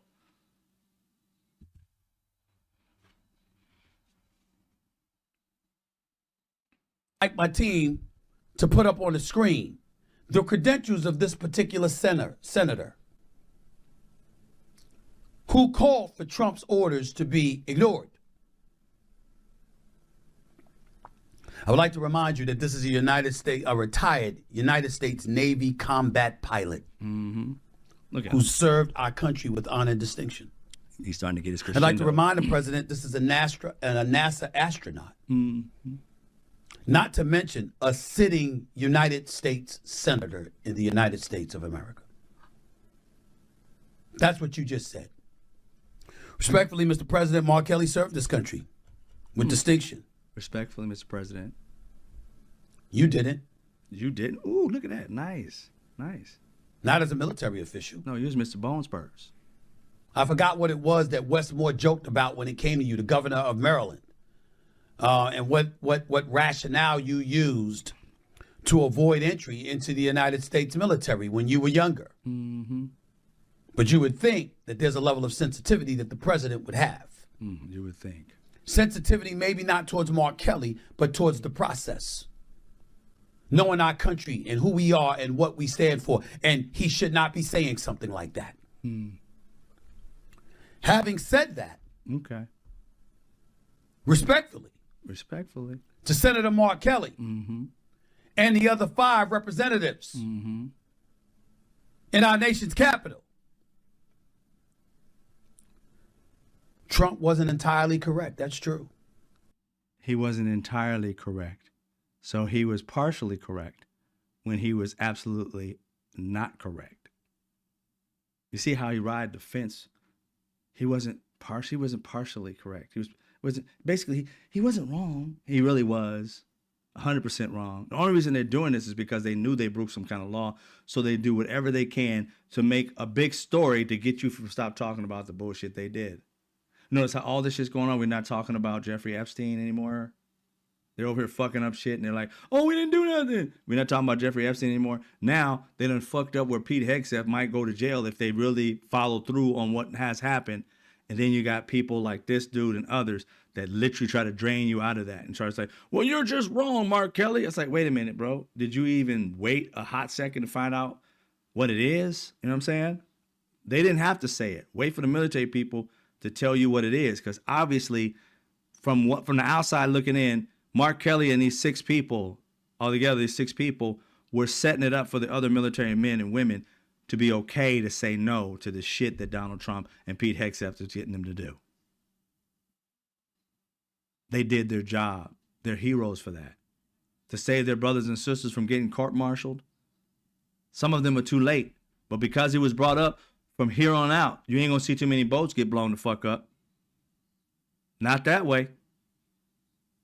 They are saving lives, and your dumbass is out here kissing the ass of Republicans. Even when you say something about Donald Trump. Respectfully, Donald Trump, Mr. President. Respectfully, this, that, and the other. What are you, Marilyn Monroe? You going to sing a song for him, too? You going to throw a skirt on so the wind can blow up? And, Mr. President. Is that what you're going to do? Go ahead. He also wasn't entirely incorrect. Senator Slotkin, Senator Kelly, Heroes. Representatives Crow, DeLuzio, Houlihan, and Goodlander. Heroes. The president wasn't entirely wrong. Heroes. He may have gone too far with treasonous, punishable by death. Seditious. But was he wrong? He thinks seditious was a right term. You see how he says treasonous and all this other shit, but he left seditious as if that's a right term. How is it seditious to tell military and women to follow the law? If there is an unlawful order, your duty is to not follow it. And we got your back if you do not follow it. How the hell is that telling them not to follow any law? Any order, rather. It's like, how can you connect those two dots and literally hear illegal order and you come up with orders? You left out illegal. That is the term. They always said. They never had, don't follow any orders. The president gives you illegal. And you guys keep leaving out the illegal part to make what the fuck you're saying valid. Once illegal comes into the conversation, everything you're speaking about, Stephen A., goes out the fucking window. You have no conversation once illegal. You say what they deemed illegal. They didn't say what we deemed illegal. They said don't follow any illegal orders. It's your ass. We're watching you. We know what you're not supposed to be doing. We got your back. You don't have to follow it. No matter how much they threaten you to do it, you don't have to follow it. Point blank, period, and they're 100% right. To remind the military men and women of their oath, not what Donald Trump tells them. They do not swear to Donald Trump. They swear to the Constitution, and that's where you got it fucked up, Stephen A. They don't follow Donald Trump. They follow the Constitution. Donald Trump, if he stays within the Constitution, they follow. If he steps out of the Constitution, the law says, the military law says, fuck him. And that's exactly what they should say. They ain't got to say the exact words, but you get me. They got to say no. They ain't no ifs, ands, or buts. And maybe I should, maybe I shouldn't. No, you must say no. It's your ass. These snakes in the grass will back out. They will pardon themselves and your ass will be left online. So they are heroes. Donald Trump is the trash. They are heroes. Get it straight. To allude to the word seditious or to say the word seditious, particularly when it comes to the language that emanated out of the mouth of Mark Kelly, at least that's the one I saw. No, he was not. Matter of fact, if I remember correctly, looking at Senator Slotkin on television, I believe it was on ABC over the weekend. She claimed on national television, National Guardsmen were going to start shooting at American civilians. She did not. Boy, what did she say? She said, remember when the previous time Donald Trump was president, she was talking about, is it Mark Esper, I believe, said he got a direct order from Donald Trump to shoot. Can't you just shoot them in the knees, in the legs, with live rounds? He was like, no. He did not follow that order. And she said, reminding him, remember, Donald Trump is the same one the last time that literally told Mark Esper to shoot the people, protesters who were doing nothing but standing by. They were not marching toward him or nothing. They were all just sitting there protesting. not disorderly whatsoever. Donald Trump wanted to fuck with them by bringing some Bible that this man should have burned up in a flame by touching it because he had it upside down. Doesn't know what part of the Bible is up or down, and he has not one verse in his head. Like I said, I know Psalms 23. Everybody's got one if they grew up Christian. You got one verse, and they asked this man, what is your favorite verse in the Bible? Which book of the Bible do you like? All of them. Oh, both of them. All the books. Same dude.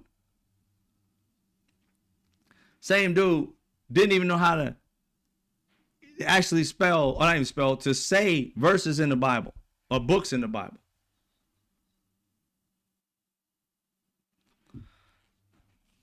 This mug was, instead of saying 2 Corinthians, I think he said Corinthians 2. Never touched the fucking Bible except for to take that picture. And here you are, slobbing the knob of some dude that's a fucking disgrace to this country.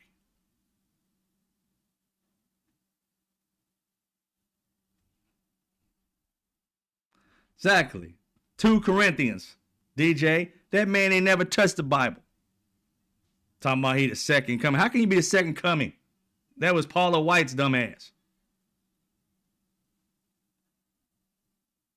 That wasn't responsible. Senator Slotkin, what's that about? Look at him screaming at, what's that about? The black grouch. What's that about? Look at him. That doesn't help matters. Mm-hmm. And as it He ain't pertains got that type of smoke for Donald Trump. to Senator Kelly, let's make sure we point this out too,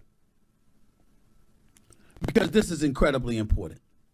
It really, really is. When you look at Senator Kelly I see a hero. and what he said, Hero. I asked somebody, one of my researchers, to look this up for me because I wanted to know exactly what this was. And what am I asking about, ladies and gentlemen? I'll tell you what I'm asking about. Okay. Because when he called for the military to essentially ignore orders, He did not. Stop that line real quick. He said, see, this thing, he always says essentially right before that. Because he doesn't want to tell you, he said, don't follow illegal orders. So he wants to say, because what he should be saying is, every time he says it, notice if you're going to go back and watch it, every time he said it so far, instead of saying he's told them to stop doing illegal orders, he says essentially. He's saying essentially so that he can get rid of the fact of it's illegal. He would later say sometimes it's legal or illegal. He won't say it's illegal. He'll say what they deemed illegal. And they didn't say what they deemed illegal. If you listen to it, it's nothing that they think is illegal. They say if you find something that happens to be illegal, you cannot follow that order if it's illegal. They don't say what we deem illegal. They didn't tell you what was legal or what was illegal. It was more or less go to JAG or whatever. If you find out it's illegal, you think it's illegal, ask. They didn't say nothing about call us to tell us it's legal. That we're the offices of is it legal or not military.com. They didn't say none of that shit. But if you listen to these super coons and the other dipshit MAGAs, they will literally put in place words they did not say to validate their stupidity. This man literally is telling them essentially, no, he said illegal orders. Now, you can't argue illegal orders, but you can argue essentially. You can't argue essential orders. Essentially what they're asking to do, what they actually said, Stephen A., was illegal. Now argue illegal, not essentially. Argue illegal. Don't argue what they deem illegal. Argue what is fucking illegal. And your argument falls flat on its face. And that's exactly what they did. They did not once say, do not follow or take any orders that we deem illegal. That to me would have been wrong. But see, you guys keep placing words in it so that it makes it valuable. What you're saying gives it value. What you're saying without the actual words that they said becomes valuable in that conversation. I would be arguing if they said that, but they didn't say that. So your conversation is trash. This whole fucking 14 minutes of what you're saying is trash, and I'm covering it because I need you to sit the fuck down when you don't know what the fuck you're talking about. Shut your lip for a minute until the real information comes out, then you'll understand. But see, you don't want to do that. You want to become a politician while saying, I don't want to become a politician. Then why you keep bringing it up, bruh? People have asked me if I want to be a politician, that I should be president. Do you see me on every fucking live? I don't want to be. People tell me I should be, blah, blah, blah. And then go on with my little fucking story. No. I come up with solutions. I'd rather do it outside the government because I don't trust either party to have everybody's back. All of them got the billionaire back and the rich people like yourself back.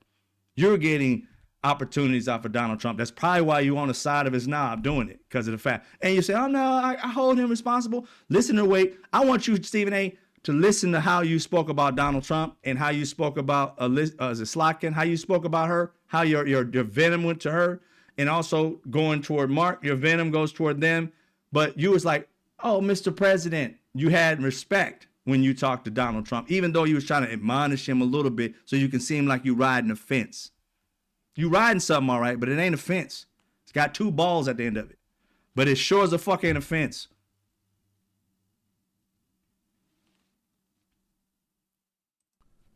I started thinking back to that movie, A Few Good Men. I started thinking about Tom Cruise. Oh my God. Having the character It's a movie, dude. played by Kiefer Sutherland. I It's think it fictional. was Lieutenant Kendrick. And when he was grilling him, and there was an objection from the DA, Kevin Bacon, I remember the judge looking at Tom Cruise and saying, and I will remind you, you're talking to a decorated officer. So why don't you shut Because up? essentially it was a reminder that this isn't a normal court of law. This is the United States military. They live by a different code. Well, he said a decorated officer, meaning like you're speaking to your superior. So Mark in the military is you're not in the military, but he would be the superior of probably your family members you're talking about. So you're bringing up a movie, whereas somebody who doesn't have the same rank, which you and Donald Trump and I don't, you're speaking to him with disrespect. And you brought up that scene to make your point. But in actuality, you're the one that's talking to someone who is decorated and has saved our lives, and you ain't saved shit. You can't save your hairline. They live by a different code of ethics. It's called the Uniform Code of Military Justice, UCMJ.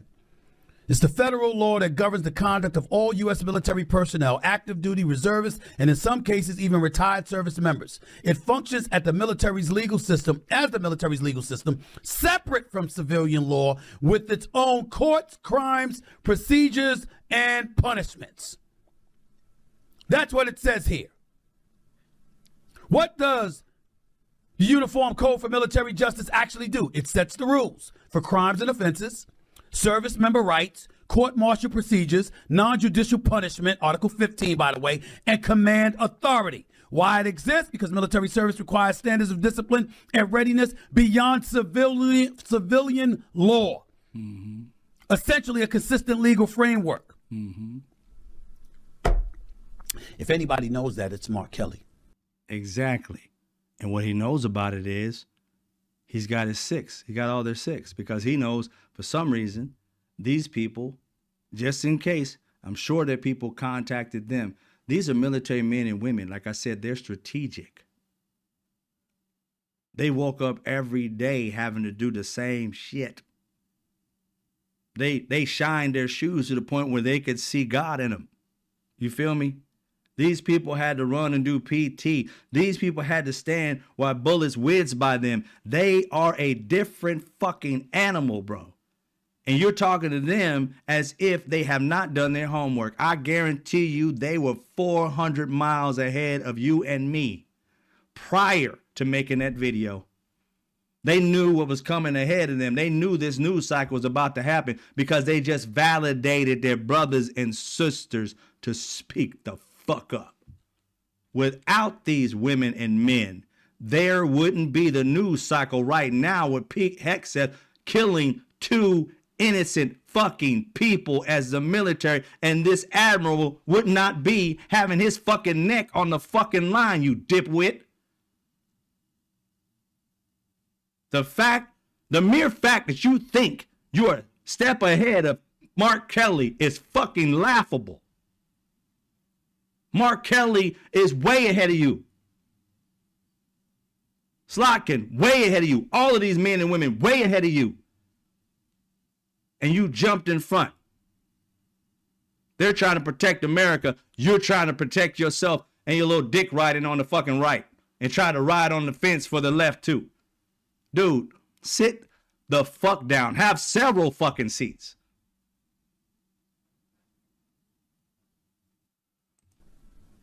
Respectfully, Senator, what the hell are you doing?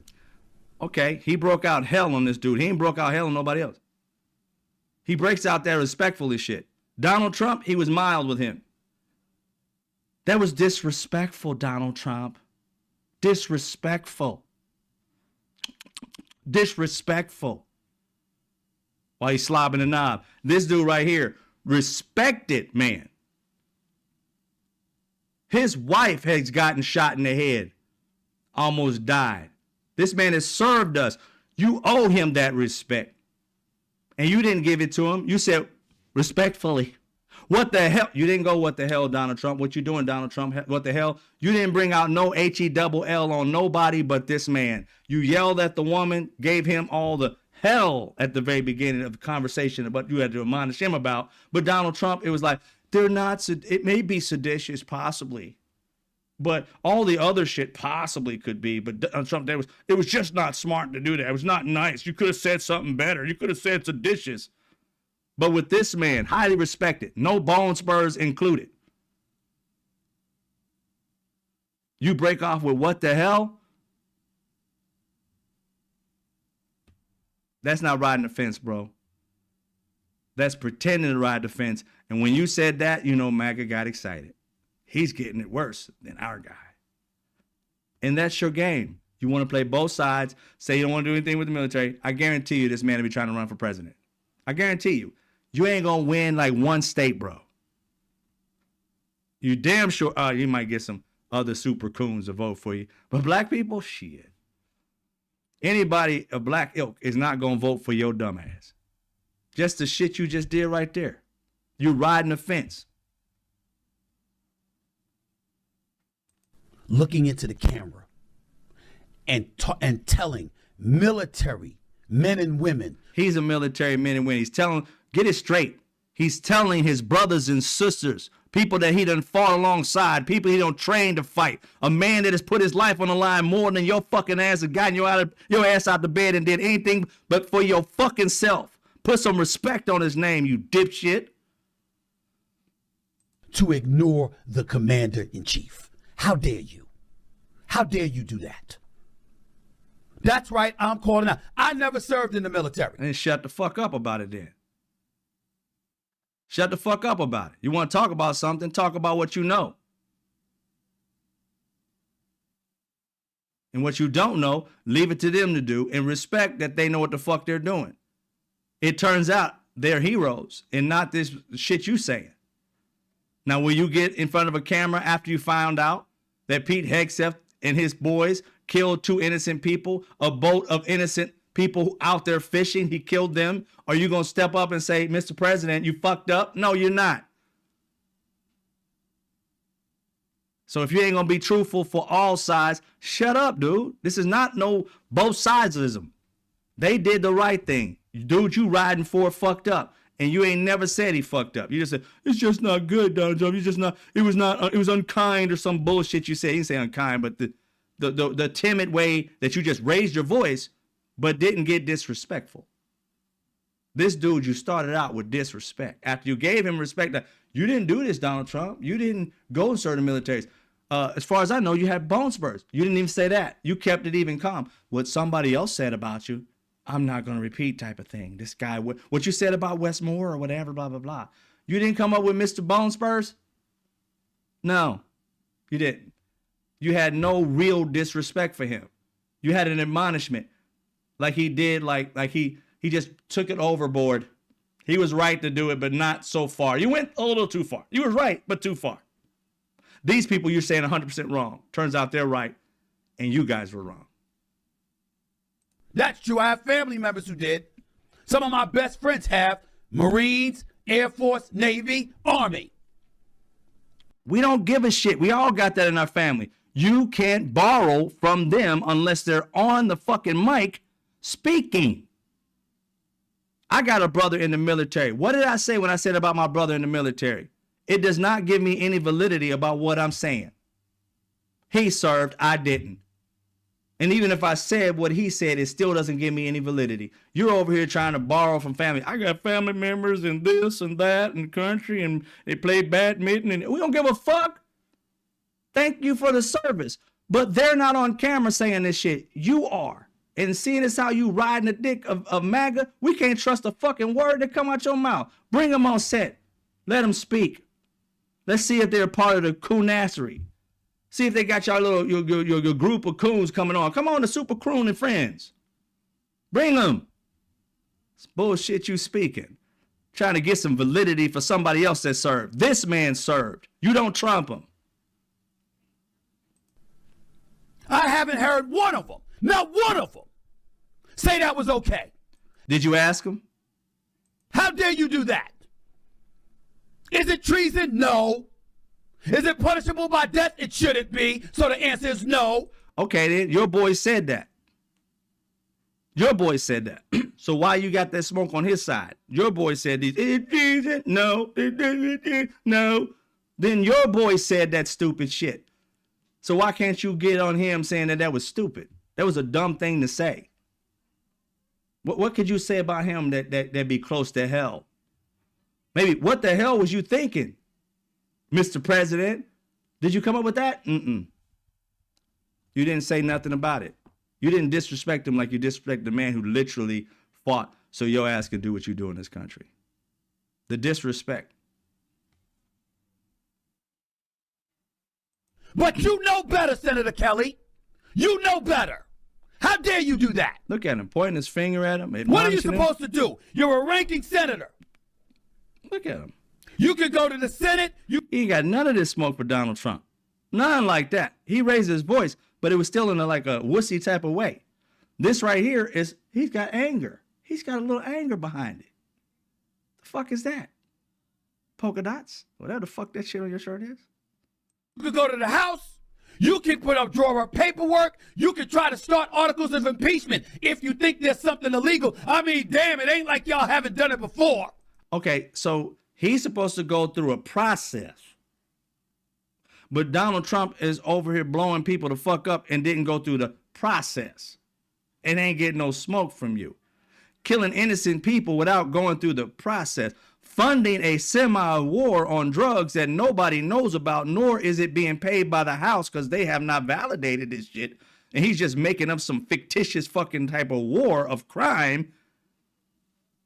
You didn't tell him to go through the process. But for some reason, Mark Kelly's supposed to go through some process you're talking about? What's the process of telling somebody that the laws in which they should follow? This is what you're supposed to follow. These laws, stick within them.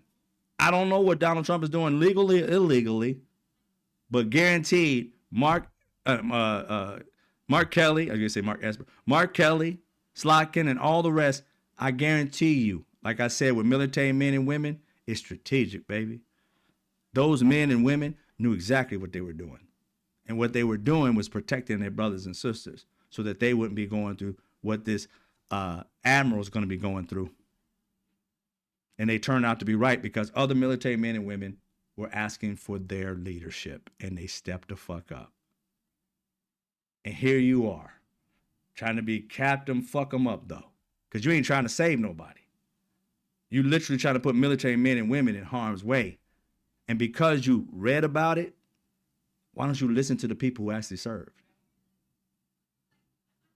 Your family member didn't say nothing about it, so you don't know whether one way or the other. These military men and women did. So why did your family trump these military men and women?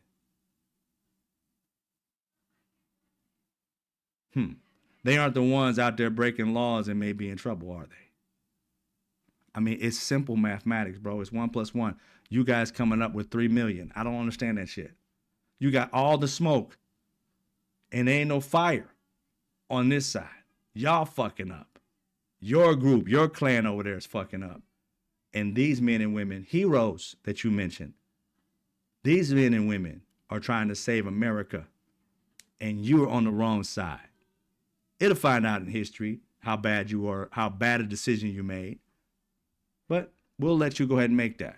We'll let you make that. It's about time. You're what, 15 minutes about up anyway. You done had a good few hours and shit, but it's about up. It's about up. You're going to have to go to Coontown in MAGA world to have a career after this, dude. I mean, not just this video, just the path you running down. You're trying to get into politics. And it's okay. Everybody can get into it if they want, but please do some more homework, bro. And learn something real quick. Don't open your mouth until you get all the facts in.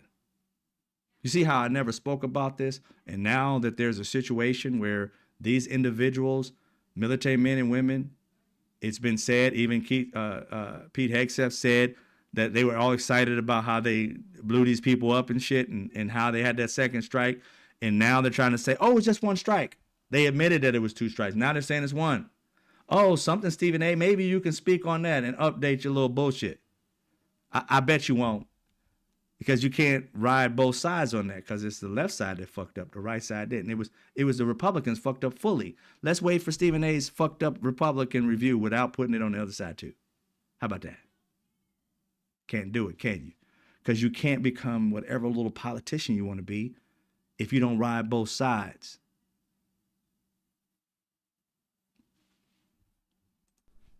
You impeached the man twice. Where'd that get you? I want to see that, Jordan. Got us behind back in the White House.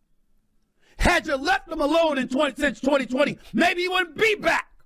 Did this fool just said, had you left him alone, so he should have just broke laws, fucked around with Russia, tried to get Ukraine, held money that Ukraine needed to fight. This dude held it so he can get some dirt, some drummed up dirt on Biden. He literally told Zelensky, I'll give you the money, but you got to give me information on Biden. And he chose not to do it.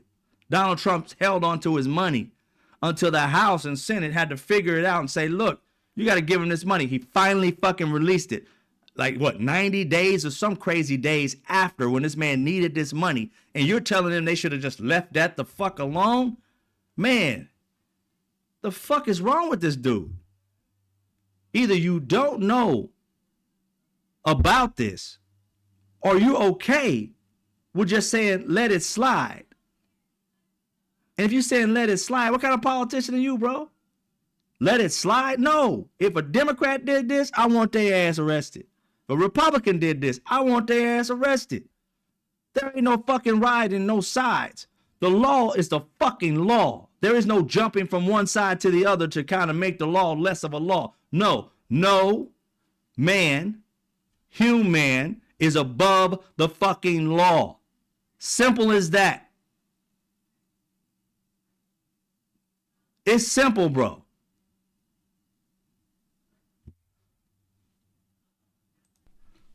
Terrorizing the Democratic Party the way that he is. He ain't terrorizing us, But fool. you did it. You did it. And here you are again with this nonsense. How dare you do that? I'm not a military person, and I know better than that. You don't know shit, bro. You don't know shit. That's the point. You don't know shit. You yelling about something you know nothing about. You just read the military law, and you should know at your age what the laws are. Common laws. The Constitution. You should know these things. And what Donald Trump did previously was break the laws. He was found guilty of it. But this white supremacy country decided, with the Republicans and MAGA, not to let him go. Had they done it, we wouldn't be in the problem we are now. The reason why Donald Trump's back in office is because Republicans, the MAGA, were spineless. They were afraid they were going to lose something. Had they kicked this ass out, there would be another Republican probably in office right now. We'd have a semi-normal fucking country. But Donald Trump is a Republican's fault. Has shit to do with Democrats. I love how you like to push these idiots on us. The fact that Donald Trump is back in is due to MAGA. Has nothing to do with Democrats. MAGA should have voted his ass out back then. They should have voted and made it so that he would not ever become a president again from doing the shit he did. Bribing another country at war that's our fucking ally to find dirt on another politician. And you wanted him to ignore that shit. This is another regular ass politician. Corrupt as fuck. If he wanted to become a politician, he just told you, I'm going to be just as corrupt as Donald Trump. And if I do so, you should leave me alone or I might become president again. That is the dumbest shit I ever heard. You don't tell military men and women to ignore an order. Illegal ones, you do. See again how you just left out illegal order?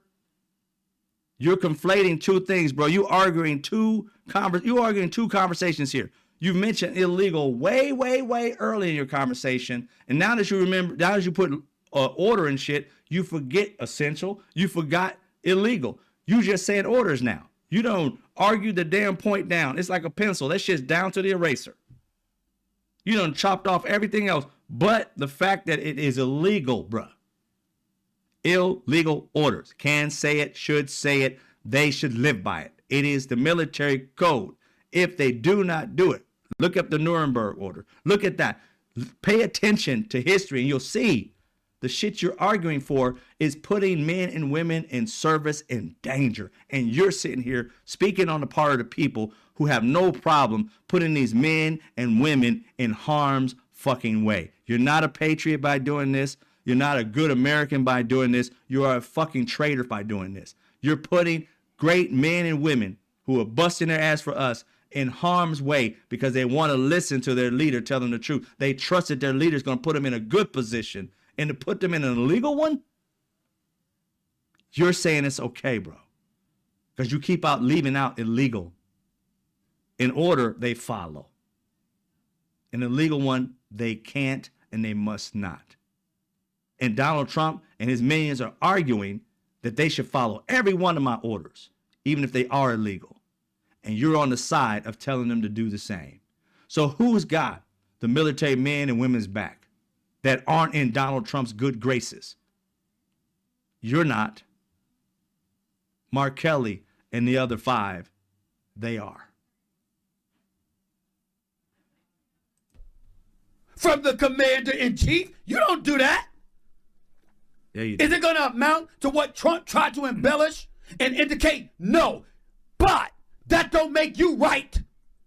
So he throws in Donald Trump while he's screaming, but he doesn't get him like any real smoke. He literally says, is it going to amount to what Donald Trump did? No. Then why did Mark Kelly get hell at the very beginning of this and consistent anger? You didn't fucking like gradually go. When you went in on Mark Kelly, it's been arguing the whole fucking time. It's been screaming the whole fucking time. Donald Trump, it graduated. It went from, I'm going to be nice to him and then I'm going to light into him. The woman that you mentioned, Slockin, you went off on her. The only time you gave them any respect is when you talked about their record. Because you wanted to give the military men and women their record so you can seem like, I gave you respect. And then I'm going to light into you. I see your formula, bro. It's not hard to figure out. It's not like it's fucking like some kind of mathematical wizardry. It's very simple. It's very basic. What you do is very basic. I figured it out many years ago. Your crescendo to get all excited and shit and all that, it's old. It's played out. Other people listen to it because they like you as a person. I didn't have an issue with you till you try to come into politics talking shit you don't know nothing about and don't do the homework that you need to do like you do in sports. You know sports like the back of your hand. Politics, you suck. How dare you do that? He's the commander-in-chief for the United States military. Period. There's no period, bro. It's the Constitution. They follow and make an oath to the Constitution, not to a man. Learn the laws, bro, of this country. Donald Trump is beholden to the Constitution. If Donald Trump gets outside of the Constitution, he's breaking laws. But see, he's got this immunity shit. Now you're telling everybody else to risk their lives for Donald Trump to break laws? For what?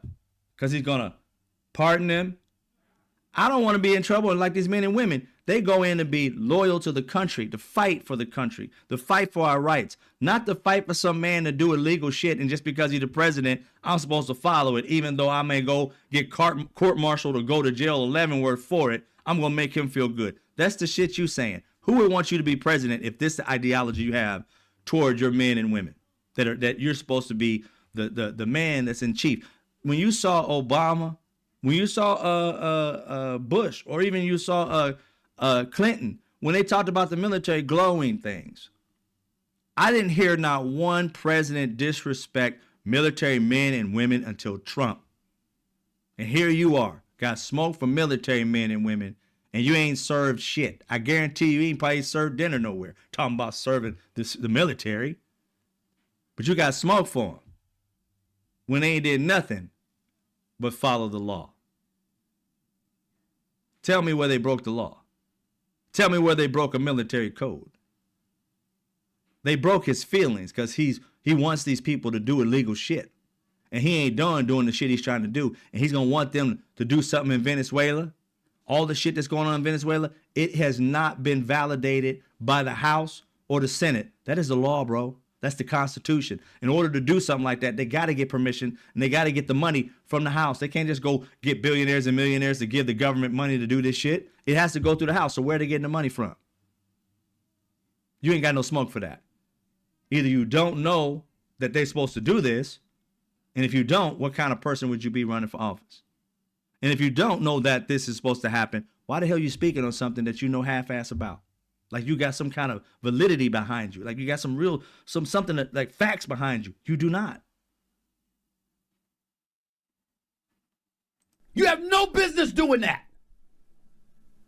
None. And by the way, the biggest reason is because what was illegal. He doesn't have to tell you it was illegal. He literally said, boy, watch the fucking video, bro. The video literally says any illegal orders they can't follow, you must not follow. Because just saying I got the order to do it does not protect you. Simple as that, bro. They are watching the back of their brothers and sisters like they were trained to do. And what they did was put everything on the line because they knew y'all dumbasses was going to say something even though it was legal to do. They put their ass on the line like they did back in the fields when they were fighting. They were out there on the line fighting. Some of them had to lead and take the first onslaught of bullets or whatever was being shot at them while protecting the ones behind them, and the ones behind them protecting everybody from people coming from side to left or whatever. They played this whole thing like a family of people, like brothers and sisters. And you, me, Donald Trump don't belong in that. But what we should do is be able to respect that, learn about that, and thank them for it. And that's it, bro. You sitting here trying to bring in like what they should have done, what they shouldn't do. These men and women knew exactly what they were doing. And it was worded so that it wasn't illegal. So you know they had done their homework. And so close to after that video, there comes a whistleblower saying that we killed 2 people that shouldn't have been killed. You don't see the connection? It's very close. People were calling them. They were talking to them individually, counseling them, decided to make a video, wrote it up, made sure that it wasn't illegal because they're strategic like that. They don't do shit willy-nilly. They go into a battle or a war prepared. They went into this very prepared, said the exact words that did not put them in trouble. They're just telling you to follow the law. And soon after they said they had their back, lo and behold, somebody comes out and says, look. And now what? Pete Hegseth is running for the hills. Donald Trump is acting like, I don't know what happened. Pete Hegseth said everything's good. I believe him. And then later on today at 6-something p.m. Eastern time, Pete Hegseth throws the admiral under the bus. You don't see the timeline? It's very simple, bro. That's why this right here ain't your gimmick. This is not your gimmick. You're trying to jump in and you ain't got any rhythm in this area. It's like, double dutch. You getting caught by the rope, bro, because you don't know how to run this. You jumping in because you cool with that little dumbass, big, blockheaded Sean Hannity. And he done filled your head up with, get yourself a show, bro. And you out here trying your best to Sean Hannity shit. And just like him, you have no fucking clue what you talking about. You didn't tell us what it was. What laws? Why did I bring up A Few Good Men with Tom Cruise and Kiefer Sutherland? Because you don't know what the fuck you're talking about. That's why. You talk. If that statement itself says more about you than anybody else. Because it says like you're speaking to a military man that is above you in class, which means who's above you, Stephen A., in class, and me, military-wise. I say it with you. Senator Mark Kelly. So your analogy was trash. In that sequence, and Kevin Bacon, why did I bring it up? Because the mere thought of you even implying that a military officer is engaging in some type of salacious or illegal activity is trouble. It is not trouble. Well, listen to this dude. Again, knowing nothing. He didn't do any homework. That's why, again, like I said, Stephen A., pay attention. I said nothing about this, even though it was out there for a minute, because in order to be on the fact side, you got to hear both sides. Sometimes maybe 3 or 4 sides. We heard one side for a minute. We haven't heard any other side until now. We heard the other men and women, the 6 men and women speak, and we listened to them, and somehow you listened to Slotkin and ended up finding out that, that she said basically that Donald Trump was going to have people shoot people. No, she said Donald Trump literally asked Mark Esper to shoot people, which he did. And Mark Esper said, and wrote in his book and also said it in person on the news. I don't know if it was 60 Minutes or whatever. So she was based off of facts. I don't know what the fuck you based off, bro. I don't understand how somebody has a career where they're respected, they're doing very well, choose to jump into a pool of piss, because you not a pool of water where you learn how to swim in it. You dead in a pool of piss, acting like you know what you're talking about, just swallowing it up. I'm like, dude, you make no sense. No research done to find facts. All this shit, bullshit. Now you got to make a video now to recant, hopefully, but you won't, because you're trying to ride one side more than the other, and you're going to keep down this path of bullshittery. That's what you're going to keep down. I don't understand how. Again, what brother? Like I said, I keep the super coon right beside you because that's who you are. But what brother? You got other super coons that are sitting around probably listening to this and go, brother, I believe, brother. You said amen, brother. It's the dumbest shit ever. In the military, not the court of laws for civilians, the military. Senator Mark Kelly knows that. That's why he did it. Trump is giving illegal orders. What are the illegal orders? How come you didn't tell us? He didn't say Trump was giving illegal orders. He said, again, why aren't you listening to the video? You're assuming shit. Listen to the actual video. Don't assume, because it makes an ass out of you. Not me, but ass out of you. But he didn't say, none of them said any particular law that they broke.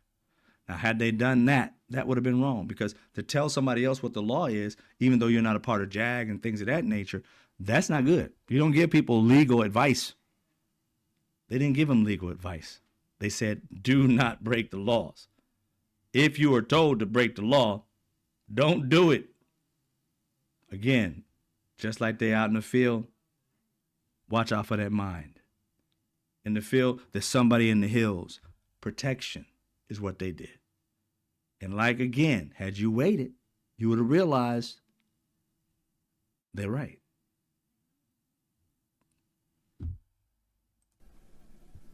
Where's the evidence? Where's the evidence? They don't need it. Why do you think the investigation is going on? Why do you think Trump is all over Pete Hegseth, over the Department of War and the FBI with Kash Patel, and folks are looking into and probing what's going on and how can they get to Mark Kelly because they know he did something wrong. You crossed the damn line. He did not cross a line. All those people are coming together, Stephen A., is because they're trying to cover up the shit they fucked up. And because Mark Kelly and all the rest of them gave those other people, because here's the thing, can you imagine what's going on in the military right now? Everybody's trying to cover their ass in the top level. Below level, they're going to get the shit. But the top level, Pete Hegseth has already jumped the ship and put it on to the admiral. Donald Trump said today, what? I don't know. I don't know nothing. Pete Hegseth told me that he didn't kill those two people. So that's all I know. And the guy said, what are you going to find? Oh, I'm going to find out. Donald Trump already knows. When Donald Trump plays stupid, he know he done fucked up. So it's going to who? Mark? Who's it? Mark Kelly? No. Who's it going to? It's going to Pete Hegseth. Now, Pete Hegseth, by the end of today, because the shit is getting bigger and bigger and bigger, and the story's becoming more valid throughout the day, by the end of the day, 3 something, whatever their time, 6 p.m., whether their time is 3 here, he puts out that little text talking about it's the admiral. He's the one. I support him 100%. I didn't do anything. He did it. Throwing him under the bus. They're all trying to jump off this ship and leave the military men and women that Mark Esper and all the rest of these particular representatives and senators are trying to protect. They're throwing them off the fucking, they're jumping off the ship and leaving them on there as it sinks. Exactly what these men and women were afraid of. These senators and representatives, they were afraid of that for their brothers and sisters. Now, who got their brothers and sisters' backs right now? Mark Kelly and Slotkin and the rest. They're the ones who have their brothers and sisters back. While Donald Trump, I don't know. Pete Hegseth, it was an admiral. What's the admiral going to say? Because they got to get the admiral to follow on. What was going on in this whole process, I guarantee you, was Donald Trump and Pete Hegseth and all the rest trying to pressure these military men and women to tell them, don't tell nobody. Don't tell nobody. Keep it in the crowd. Don't tell nobody. Don't tell nobody. No, we got it. We good. Don't even mention it. Trying to hide it. But once they told them that they can let go and they're not going to be in trouble, oh, that's what broke the floodgate. Think ain't more going to come out? We don't have nothing. We have one thing, and that's more than enough. 2 innocent people killed with a second bomb. So, Stephen A., where's your video at? I got to go check it out. Do you have another one out about today? You got the smoke for Donald Trump and Pete Hegseth? I guarantee you he's going to find out a way to blame Mark Kelly for this whole process. You are an elected official of the nation's capital. We have a constitution. You got a problem, you go through the necessary process. What is that process, Stephen A.? The process of what? There is nothing to go through. When you talk about going through a process, you're asking him to find a law that was broken and then go through the process.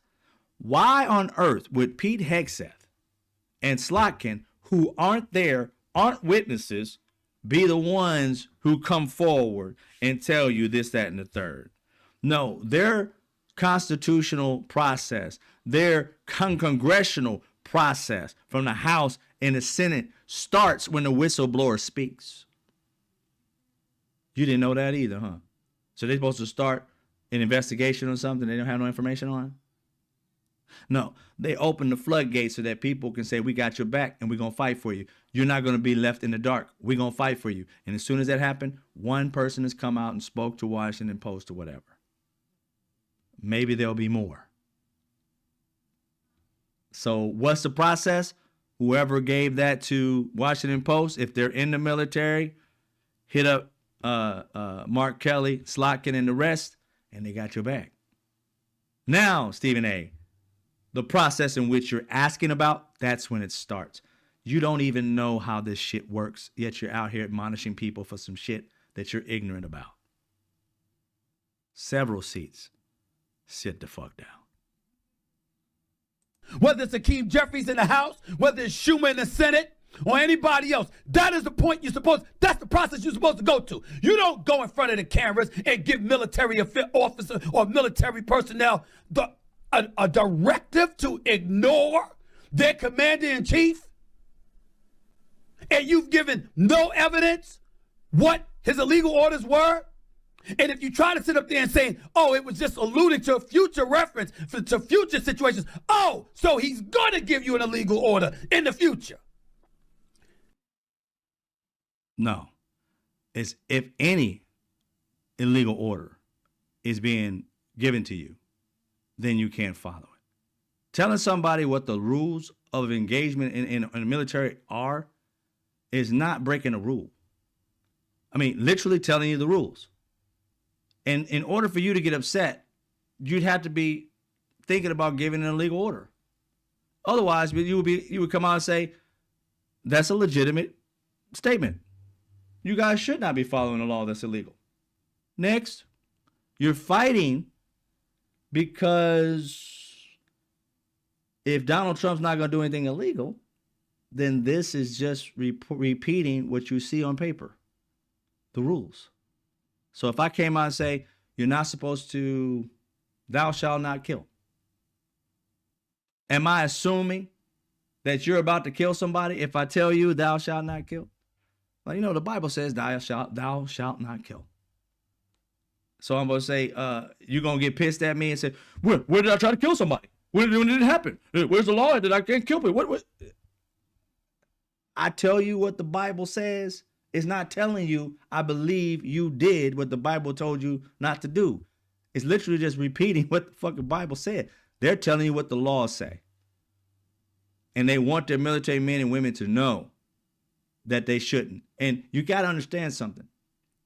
This military shit that's been going on in Venezuela, it has all the markings of illegality. Like I told you, what they're doing over there, whatever it is, the mission hasn't been told to the House or to the Senate. The funding that's supposed to be done for this hasn't come from the House. They haven't validated any funding. That's how it starts. They hold the purse. And if you want to do something like this, you have to get money from the purse. Where are you getting this money from? You're allocating it from somewhere else? Where's it coming from? Are these billionaires paying for it? And that's highly illegal. So where's it coming from? So we don't know what's going on.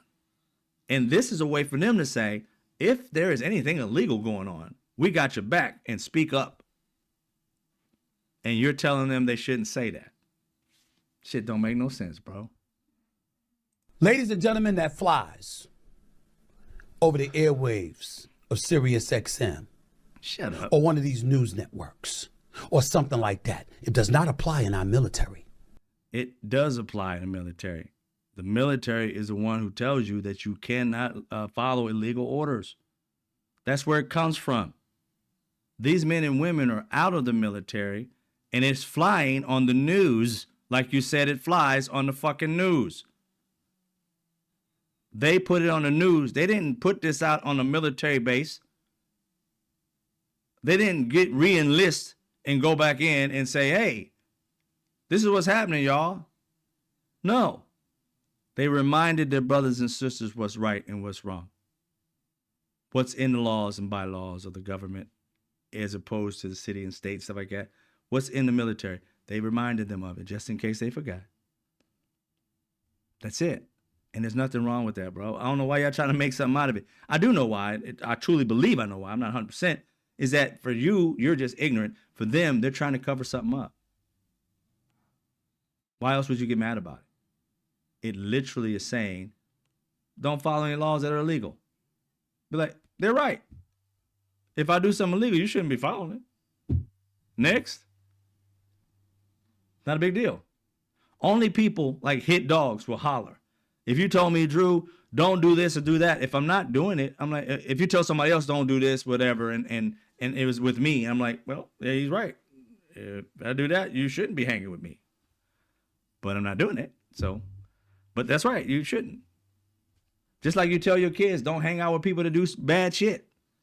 That don't mean that steal. That don't mean your friends steal. It's saying that if one of them happens to do it, get away from them fast. I'm not calling your friend a thief. I'm just saying if you happen to find that one of your friends ever steal anything, because people out there do steal, don't join with them, or your ass will go to jail too. And you're gonna go off. I ain't no thief. No, not at all. I wouldn't go no thief. You wouldn't go off. You'd be like, yeah, that's right. Shit. If anybody steal, I'm running. I'm telling. I'm done. I'm out. And you had all the smoke for somebody telling somebody, basically, don't steal with your friends. If your friend's stealing, get away from them. And you're going off on the person that's giving them advice of not breaking the law. While the person out there breaking laws, you're backing him up. Boy, sit your ass down. You can't do that. So once again, here we are finding ourselves. To all of us moderates out here, which makes up about 80 to 85% of the electorate, by the way, what does this all mean? How does he know this? Is he running? And again, I don't consider you a moderate, bro, because you ain't in the middle. You're on the right. You just keep playing like you're on the left. Not even playing like you're on the left. You keep playing both sides as if there is a both sides to this conversation. If you really somebody who's supposed to be in the middle, you call somebody out when they're doing something and you know it's the Democrats, then you light the Democrats' ass up. You don't go over to the right and say, well, they're doing it too. No, moderate would stay with who did what was wrong. Factual people go at the people who fuck up. Like I've gone at some Democrats for shit they did. When they gave up on this, the healthcare insurance and stuff and signed, those 2 people or those 8 people that went over, whatever it was, I guess it was 2, it was already 5 or something like that. I gave them that smoke. I don't give a damn what they say was going on. I'm like, dude, you got to go for the collective. The majority of us, these minority things that's going on, I understand. Figure out a way to get them some money or something like that. Go to a bank or something and get them, I ain't talking about a bank, a food bank, and get them something to eat. Or in that community, throw up a GoFundMe, and we would try our best to help them out. We were fighting for the collective, and these fucking dipshits fucked it up for everybody. SNAP and all that shit when we need health care. Again, how much food do you eat? Because it sure as fuck don't add up to health care. Get sick and see the difference. I don't think you eating $100,000 worth of food in a matter of staying in the hospital for a day.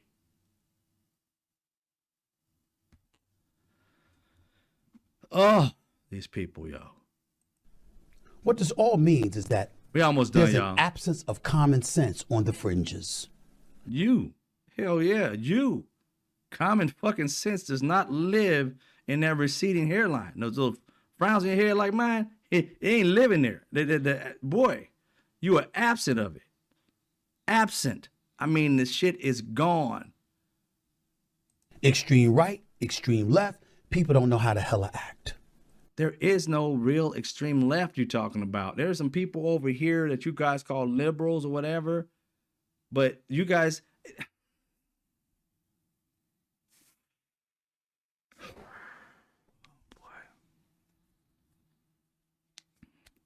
The epitome of both sides.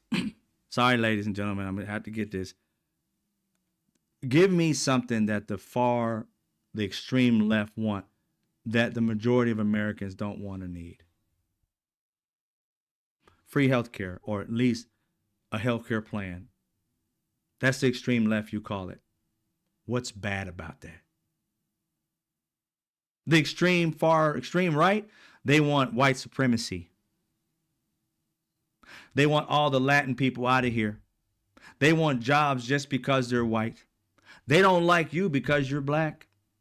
They bring you super coons over just so that you can balance out the team, so they can look over at the black people that are in the Democrat Party, call them, they're on a plantation, while you're the guys that are literally working and never receiving anything. You're the actual slave, the slave that goes on that side, and they never give you anything. They throw you bones for a little bit, and then all of a sudden when they win elections, you don't see no hair, no hide of you black people.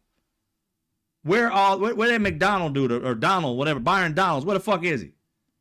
They got that Negro on ice until they need him again. Then they'll throw him back out there. Where the hell is Bubba Gumps?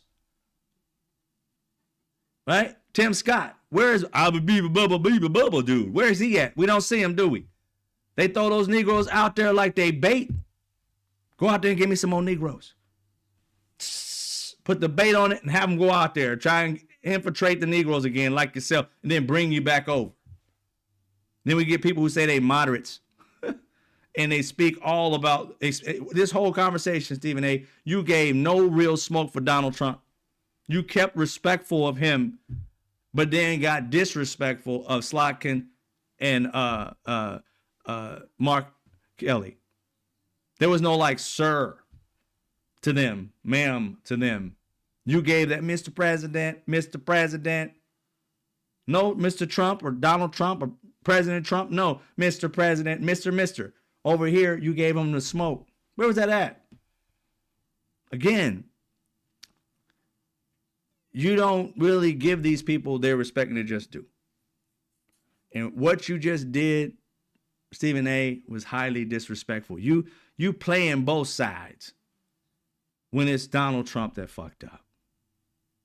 That's it. Donald Trump fucked up in this. These men and women, Mark Kelly and the rest, heroes. Heroes. Heroes. They were not doing anything bad. They did not break any rules or laws or rules of engagement. What Donald Trump and his minions are doing are trying to hide by making a story of Mark Kelly. Let's make Mark Kelly the demon, and therefore you'll start talking about us killing these people. He went out of the way. He's seditious. He's this. He should be punishable by death. Blah blah blah. Because what Donald Trump and Pete Hegseth did, along with that admiral that now is in the mix, that shit is punishable by death. Projection. And you fell right for it. Hook, line, and sinker. I don't know if you fell for it or you're on it, because you say you're moderate, but you don't hold the Democrats, the Republicans, the way you hold the Democrats responsible. You literally went off on these people, and I don't see you coming back. Maybe you'll do it. Maybe you've done it. I ain't seen it yet. But so far, I haven't seen you today or any other day. I've seen it. I'm going to look at it after I get off. Go off on Donald Trump and Pete Hegseth for throwing that admiral under a bus. Because Pete Hegseth claimed it before. Was joking about it. Threw out a Franklin the Turtle type fucking AI team, like a book, and was killing like either turtles or some kind of animal in the water, bombing them or whatever, being funny about it. What's funny about it? And then by the end of the day, this monkey's like, oh, well, this admiral is, I follow him because he's just like you did, Stephen A. You gave that military, Mark Kelly and Slotkin, you gave them their respect in the military and what they've done and what other people haven't done. And then you proceeded to diss them. This thing right here, he gave them their respect and he continued to throw this man under the bus, the admiral. He's a wonderful guy. He does this, that, and the third. But I agree with everything he said. Under the fucking bus. The difference in this, Mark Kelly, Slotkin, and the rest, they threw themselves on the grenade. What Donald Trump, you, and Pete Hegseth, and the rest of them are doing, they picked the grenade up and threw it at y'all. I mean, you guys are throwing it at the military people. You're not trying to help them. You're throwing them under the bus. You're letting them die on the sword while you guys run away. Cowards is what you guys are doing. Cowards. And think about it. Pete Hegseth served. You would think he'd be on the side of his brothers and sisters.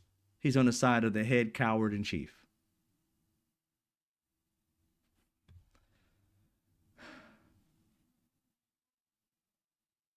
Right? Was it Dread Pirate Rob? He know he in trouble. That man is in trouble. He know it. And we're going to probably hear him eventually. I doubt he can speak. But eventually when they have to put him in front, he'll have to speak. And they're going to have to get all the documentation from the weapons and so forth, the laser and all that shit, that they know where this weaponry went. And were there 2 shells shot or whatever it is from the particular things. I don't know if it's shells, I don't know what they have that's released. If there's 2 of them shot, they got to account for it. So we'll see. We'll see, ladies and gentlemen. I'm sorry I kept y'all up late, but you know, this dude and the coonery, man, is just strong. And engaging in this kind of back and forth gives the impression of dissension and vitriol beyond the realms of sensibilities. The fuck is he talking about? And something needs to be done. Yeah, people like you need to shut the fuck up unless This you is know what you're why talking a about. damn sports guy with no interest in being an elected official Bullshit. is being considered a presidential candidate. Ain't nobody considering you shit. You got MAGA considering it, and you may have some super coons considering it, but black people with common sense, white people that ain't stupid as fuck, they ain't thinking about you even in sports, fool. You doing sports, but you trying to, I guess, retire from sports and go to dipshittery. Ain't nobody want to see this shit. You a fucking clown. I say that respectfully.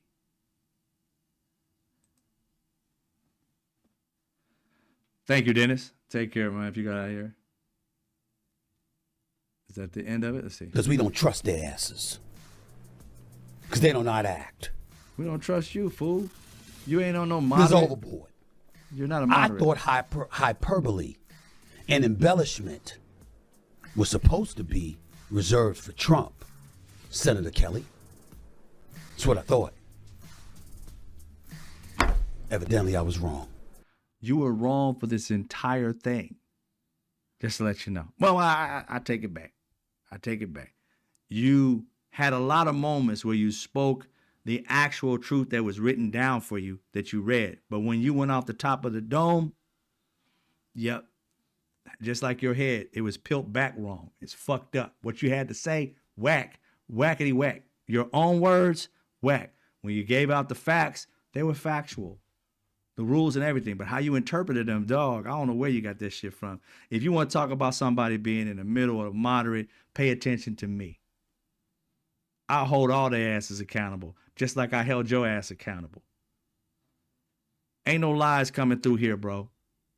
And if you find one, I'm going to say, my bad. My fault. I fucked up. I'm not going to sit there and say, well, Stephen A. lied a couple times. Nah. I'm a man up like we all should. Woman up like we all should. You get caught in a lie because either you were lying on purpose or you got told the wrong thing and just fucked up and repeated something that was wrong. When you find out it's right, fix it.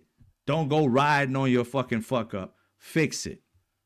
Man up, woman up, become a better person by it. Otherwise, you're a piece of shit.